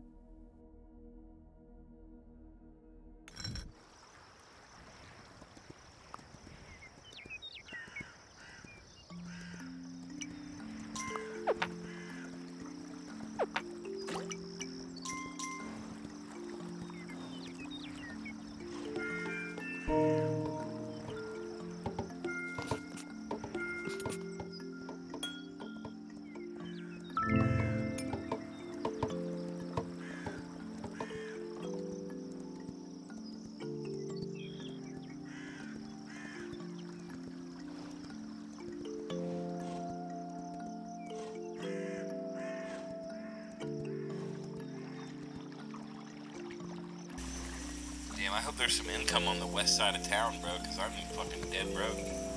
Grandma ain't back. The fuck is Grandma? She ain't been here forever, dude. It's the longest she's ever took on a trip with the goat. Oh, I know you got some money for him. Oh my god. It's like, hurry up, the boss is coming. Look like you're busy. You don't have no money for me? Alright. Our only hope is that this dude is packing. There we go. That's a little bit. A little bit. Ain't much, but it's a little bit.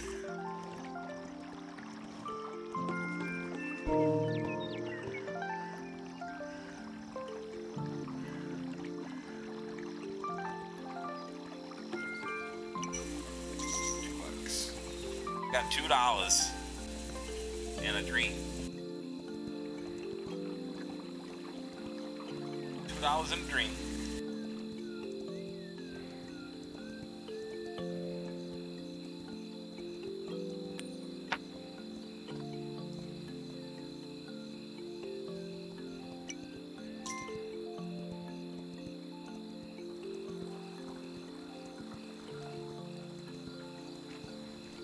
I guess all the action is on the east side at this point. Here we go. You got some money? Yeah, you do. Alright. I need to see my hunting boys. Wait. Guy? What is that? Get in there.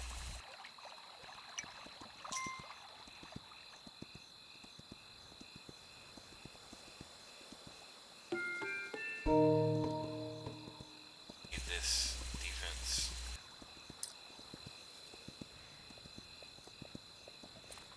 Oh my god, dude. They're killing all my fucking builders again. I got no...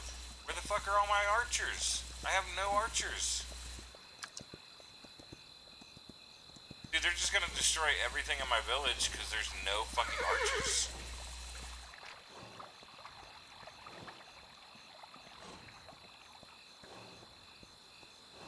I got tons of fucking bows over here and no people.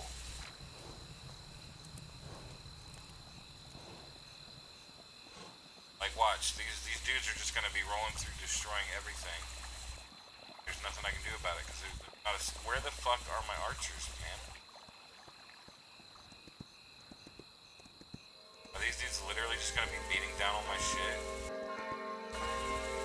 No. Oh my god, there's all these people and I can't afford any of them.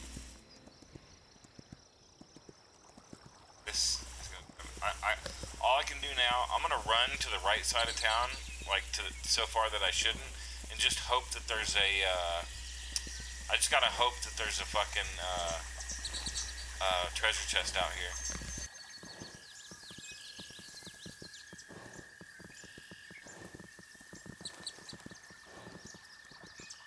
There it is.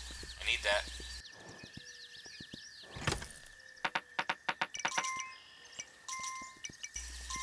Oh, Jesus Christ.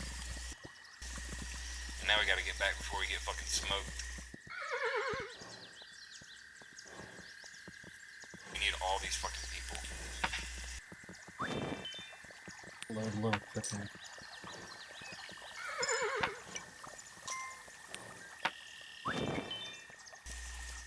I hope all those peasants are still around over here, the ones that got fucking waxed earlier. I need to hire those, and I have no archers somehow. Maybe in the last battle they all got smoked or something? I don't know what I'm doing wrong, Toker.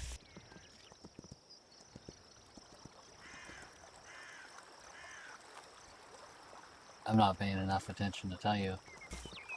Well, I didn't even really think that you would have an answer. I was just venting my frustration. No, I'm passionate.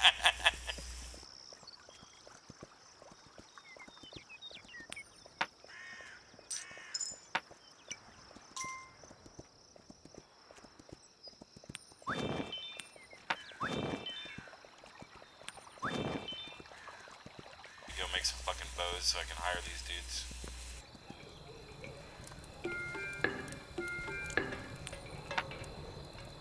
Well, let's see if that fixed that. Oh. Try that. Alright, so we got like 5 more bowmen now. 4 more bowmen. Let's make a couple more.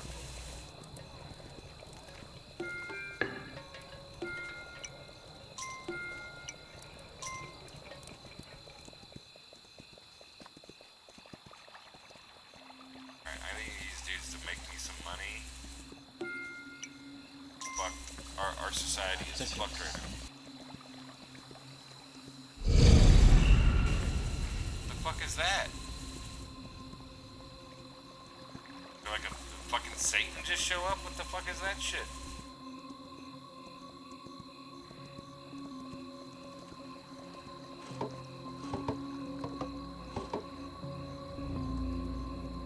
It's like the sky is red now. This is not good.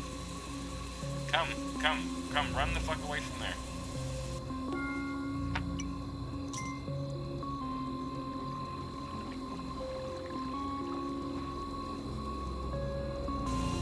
This doesn't sound good, guys.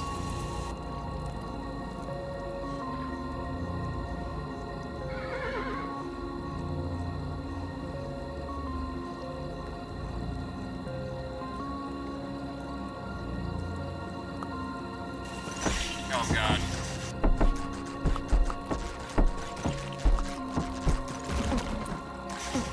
Oh no, I think that what it's trying to tell me is that I'm gonna die.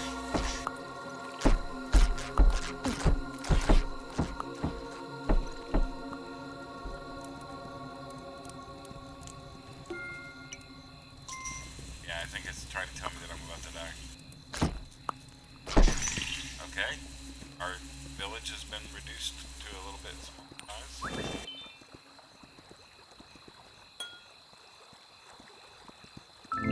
Lost all that progress.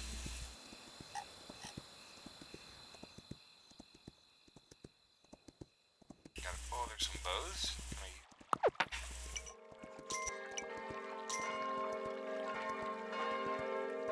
Guess that's all I get for that. This is terrible, bro. This is not going well. Damn it. Nope. Alright. I gotta admit, like, I don't feel like I'm doing a good job in this. Well, you know, there's a reason why this second city sucks, dude. Because I had a whole ass functioning dope ass city, right? And then I left in the boat with nobody else in the town. Like, that was horseshit. They shouldn't even have let me do that. Because, like, you're supposed to bring, like, the whole ass town with you. You know what I mean? So, It's like everybody caught fucking smallpox, and then I showed up and didn't have no help.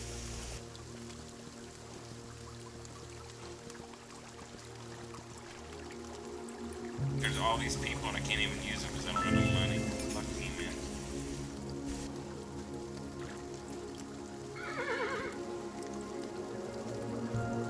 I'm sorry, guys. I'm not trying to sound all negative. I'm just frustrated because the first town went way better than this. This one's really hard, and obviously the battles are getting a lot harder because time keeps moving forward, yeah? I think pretty soon I'm just gonna get run over. Makes sense.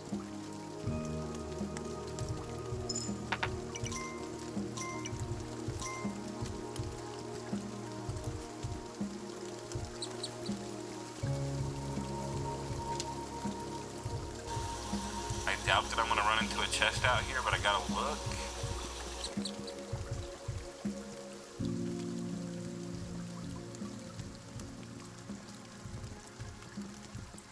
Yeah, there's no chest.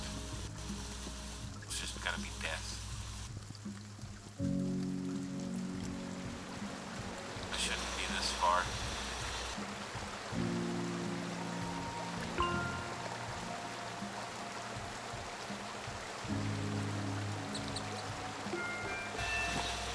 Oh, I got a new ride. I got a new ride. Yo, dude. Look at me. I got a big ass fucking elk or some shit.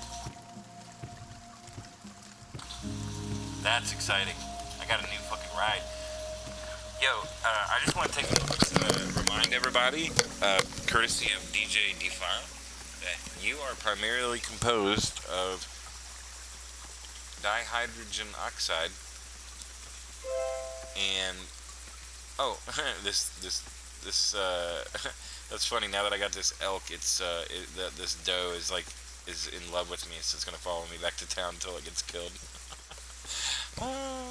Anyway, he just wants to remind you that you are primarily made of dihydrogen oxide, and that if you haven't had any in a while, it would probably be a good idea to take a moment to get you a glass of water, because it is necessary for your survival. Love you guys.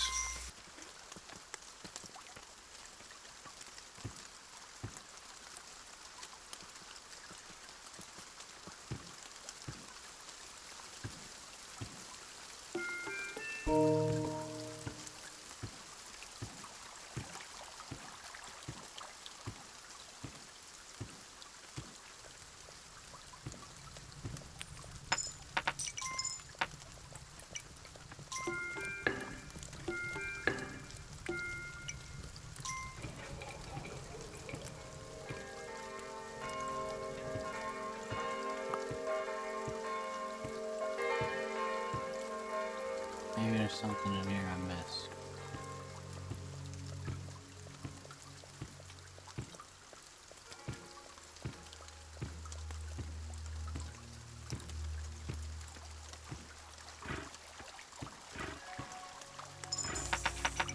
God, we're fucking rich. Oh my God, we've got money.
Yep.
This might be an issue.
Maybe I'll just get tired of this and update this back in Windows 10.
Ice ruler, X30.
Maxed out our military.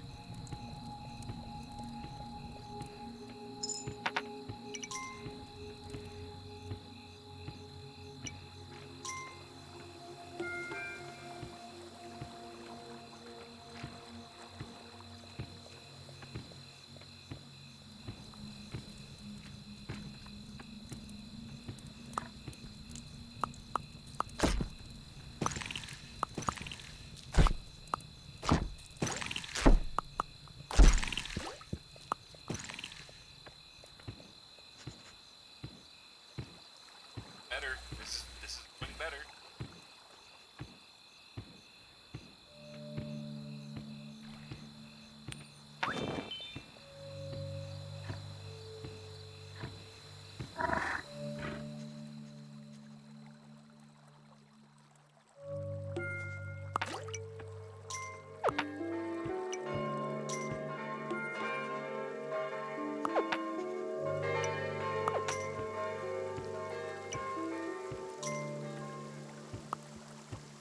This guy is probably the only reason he's still alive.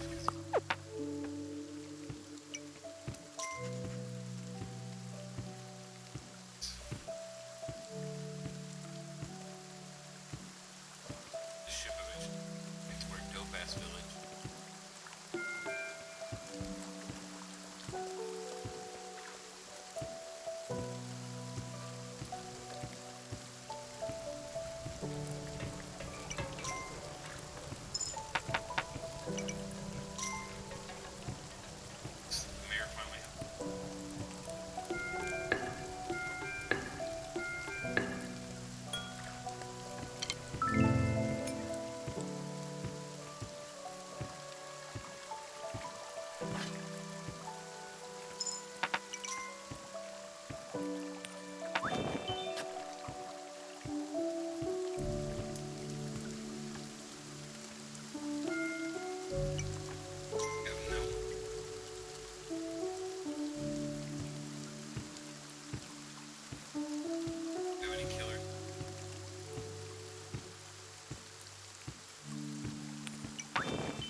steady as a fuck. It's in my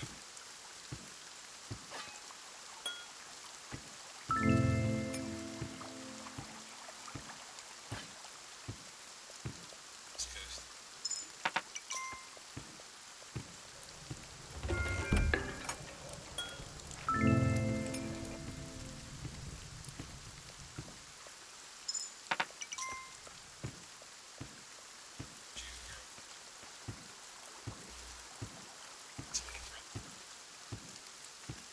I got a Rambo out. It's everything. It's my luck.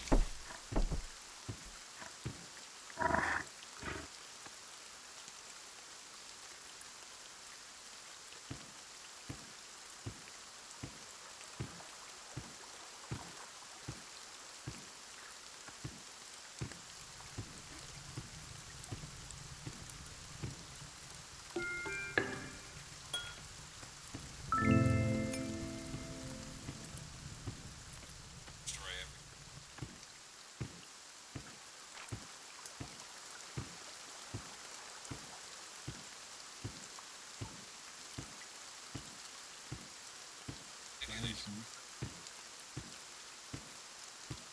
This guy murdered.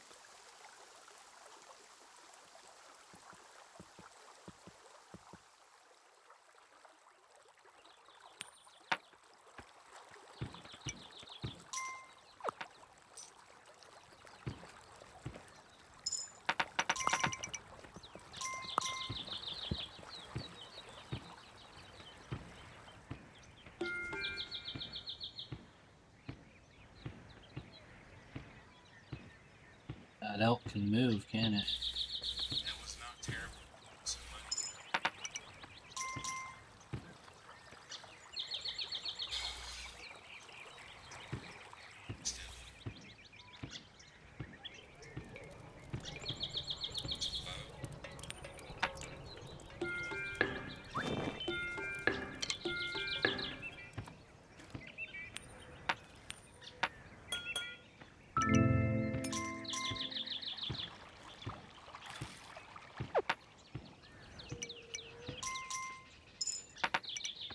Of course, when I actually start paying attention to it.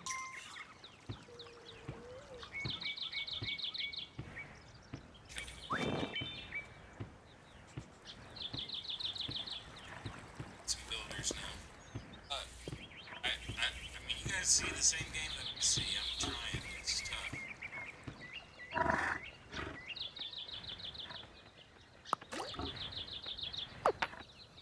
I almost want to start over so that I can town with me. Seems kind of ridiculous. It feels like I'm taking one step forward and two steps back.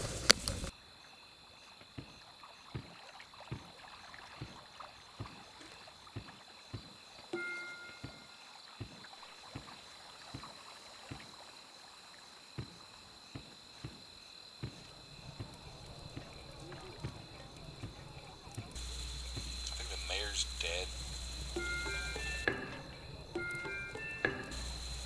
At least I haven't seen him in a while. Oh, there he is. He just doesn't have any money for me to see.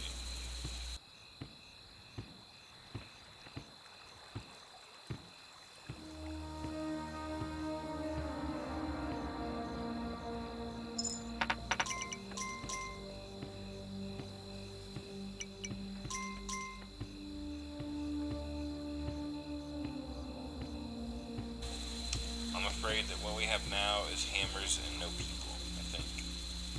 Yep, that's exactly what we have.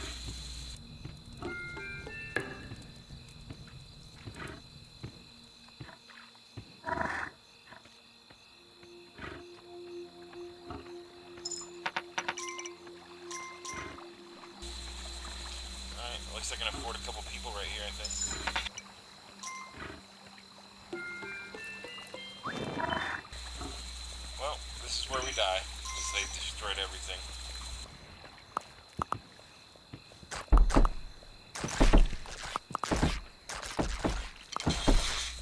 This is where we die.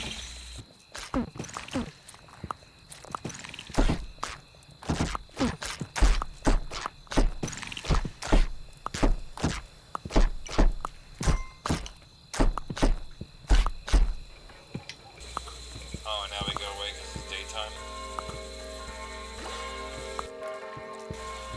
Yeah, that's right. Get out of my town. Stop taking my boats, you motherfuckers. God damn it.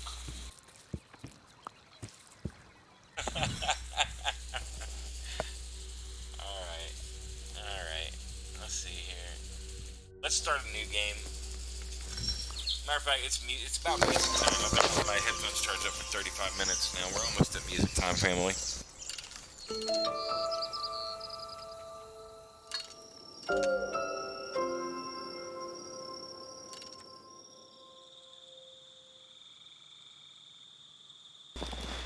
Or just, maybe it's time for a change of game. I don't know. For those of you who are still here, like, Defile, Toker, Axon, Effie, like Sharpie even. You guys want music, or do you want to check out a few more of the bundle for Ukraine?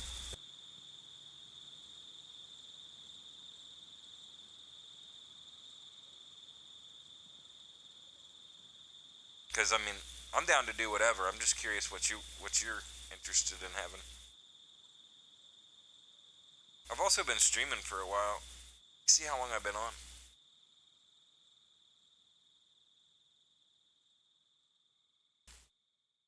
Check it out.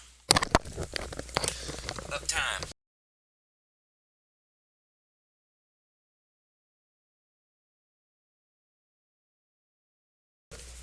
$7 hours and 54 minutes. 8 hours? It's 1 a.m. I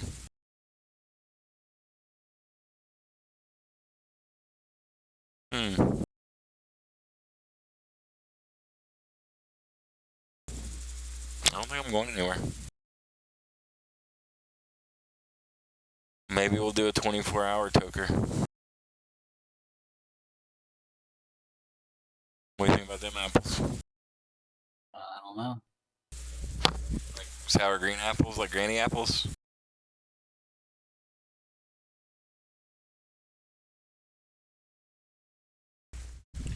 Can you believe that I met a person that doesn't like apples? My server. I met a person that doesn't like apples, bro. I don't know what's wrong with them. Apples are like the best fruit, almost. Apples are amazing.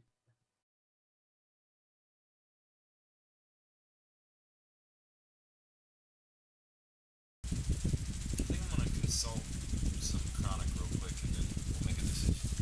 Just put on a song at least in the meantime. I think we're going back to music for about an hour. Word.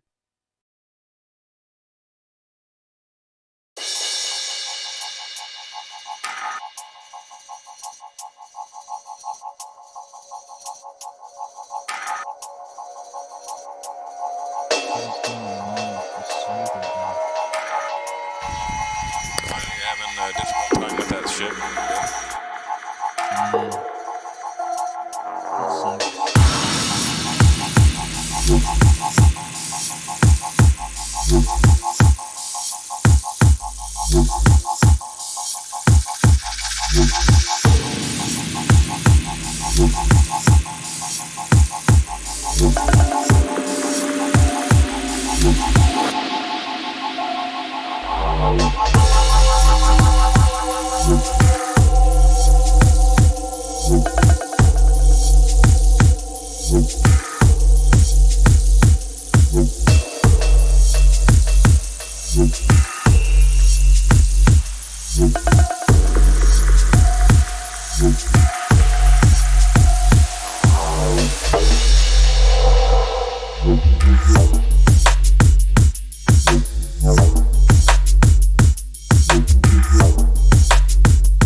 Motherfuckers say what? Motherfuckers say what? Bring your bitch ass up. Don't serve them up. You serve them well. Exactly. Believe that.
Roll that nigga up.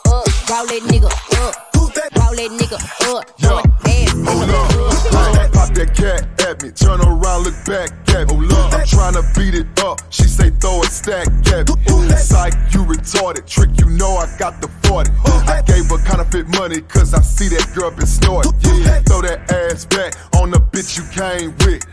You would thought you smashed my bro, you can't explain this. Pop that pussy on the snap, I make her famous. When I hit DG's Wayne, he gon' play this. Hold up. Roll that nigga up, roll that nigga up, roll that nigga up, roll that nigga up, roll that nigga up, roll that nigga up, roll that nigga up, throwing ass in the club. Ride on it, don't get tired on it, you a damn suit. Ride on it, don't get tired on it, ooh, him. Slide on it, take your time on it, you a freak. Ride on it, take it, on it, going deep.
going through these various emotions, call them negative emotions. But when all these are removed and you can look forward and the road is clear ahead and now you're going to create something, I think that's as happy as I would ever want to be, as I would ever want to be, as I would ever want to be, as I would ever want to be, as I would ever want to be.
Truth is singular.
Truth is singular.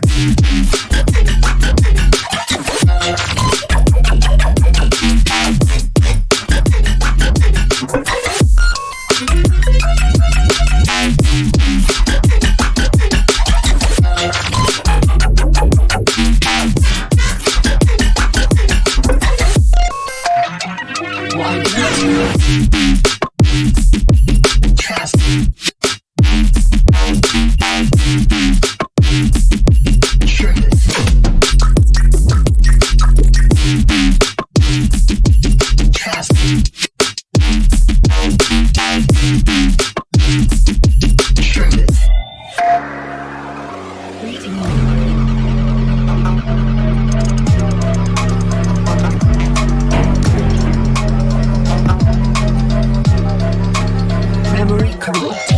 Reading.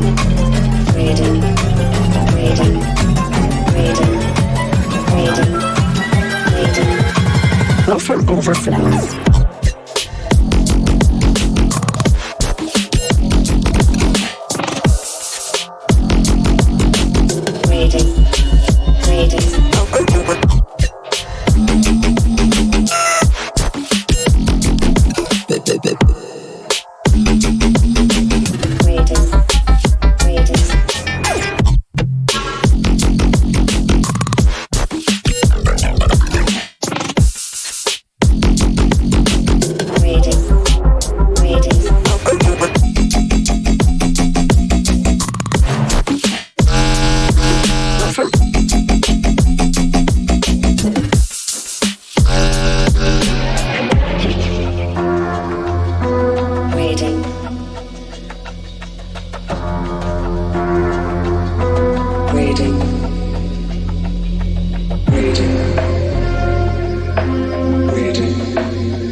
Mike's mute.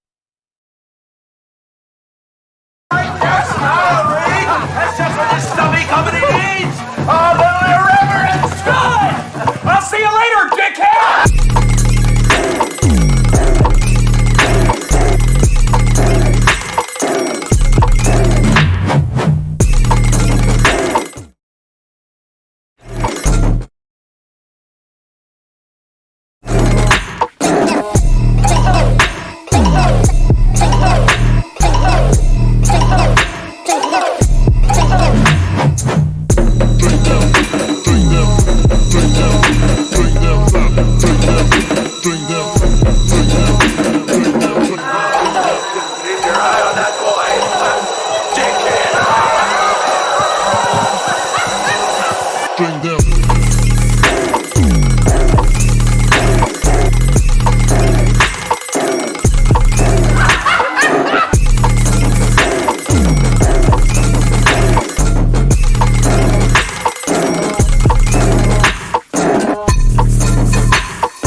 Discovered around stars, there are planets whose orbit is irregular or elliptical, or whose surface temperature varies between 100 and 300 degrees Celsius. Not over a period of millions of years, but over a period of weeks or days. I would say that recently, over the past 5 years or so, the consensus has been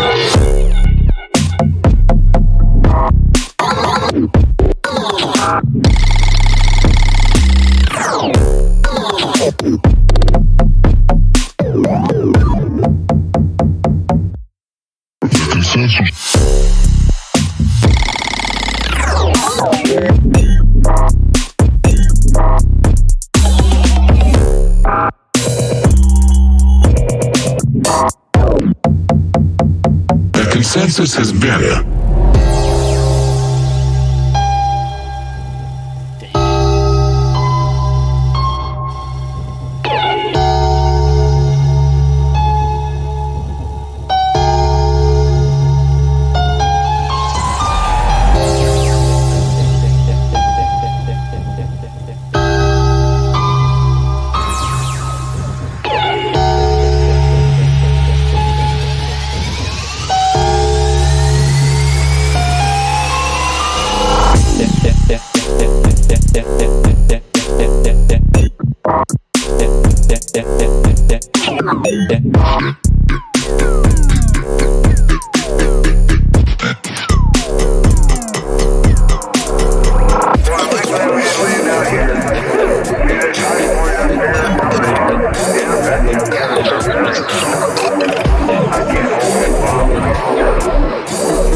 purple skunk and lamb's blood.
watching bots kill each other now. But, fuck. Humans, we gotta represent a little harder than this. Fucking hacks. That guy's name was literally Hacks, look.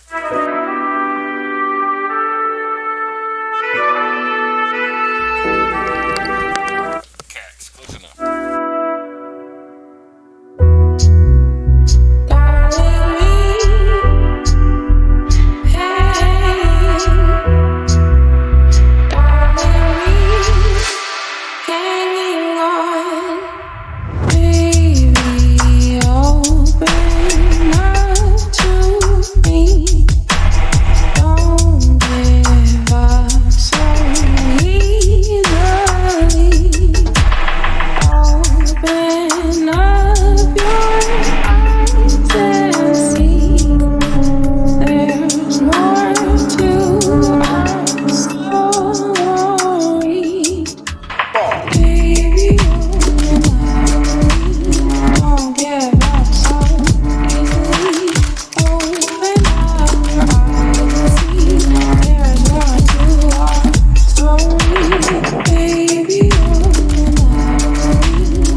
treasure of life and the treasure of existing from creation.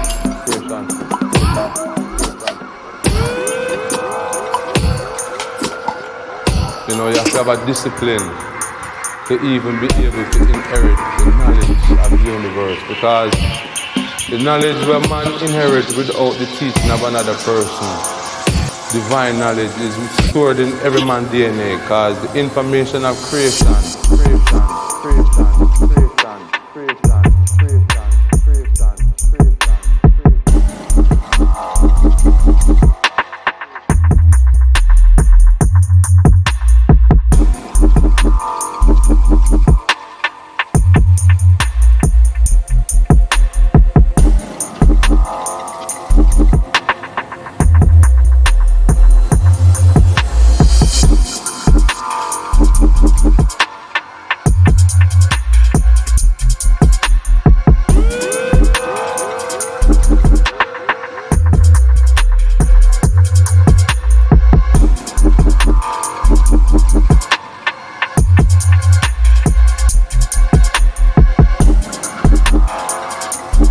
Knowledge is stored in every man's DNA, because the information of creation.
enough mix, or good enough stream, we're gonna raid into one of our homies. I wanna find somebody with some dope ass music to share you with. And it has been wonderful to share with you this Ukraine bundle on itch.io. If you're not aware, $10 will get you 600 plus games and a whole bunch of other shit. Just type in !bundle if you haven't already. You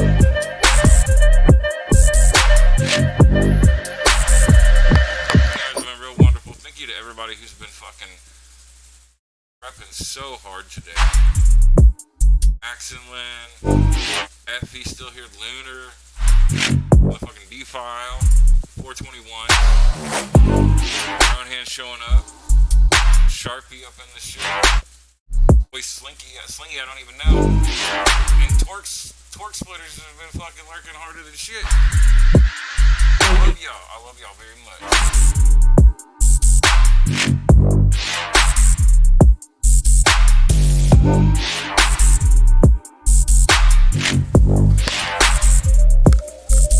Let's find somebody to hook up with some love. You guys give them some follows and some nice ohms.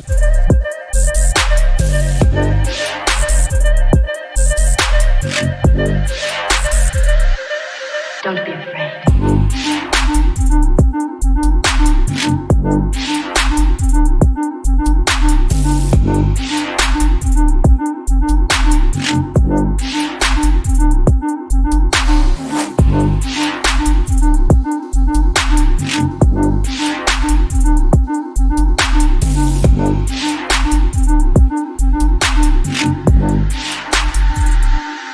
Don't be afraid.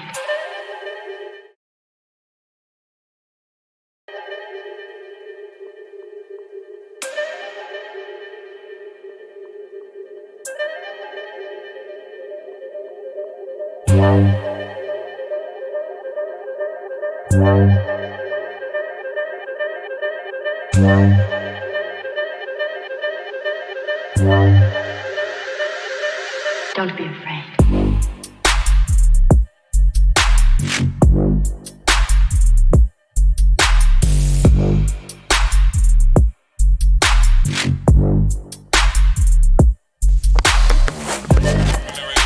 My homegirl Neftanica. She's one of my VR homettes and a badass DJ. You guys will love her energy. She's super cool if you haven't seen her before. Make sure you give her a follow if you haven't already. Some nice love, some nice ohm if you have them. And I will see you guys tomorrow 1,000%. As long as I breathe air, I will be here tomorrow. Feel me? Feel me?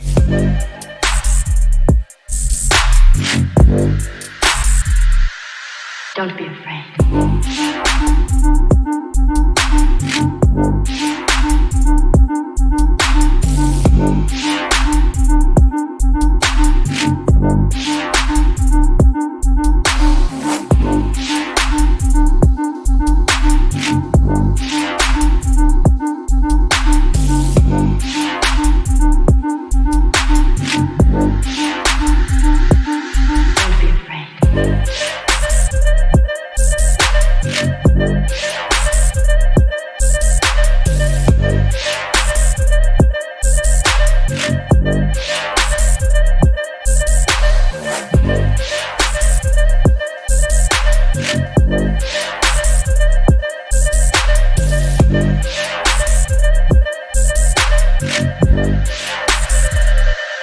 Don't be afraid.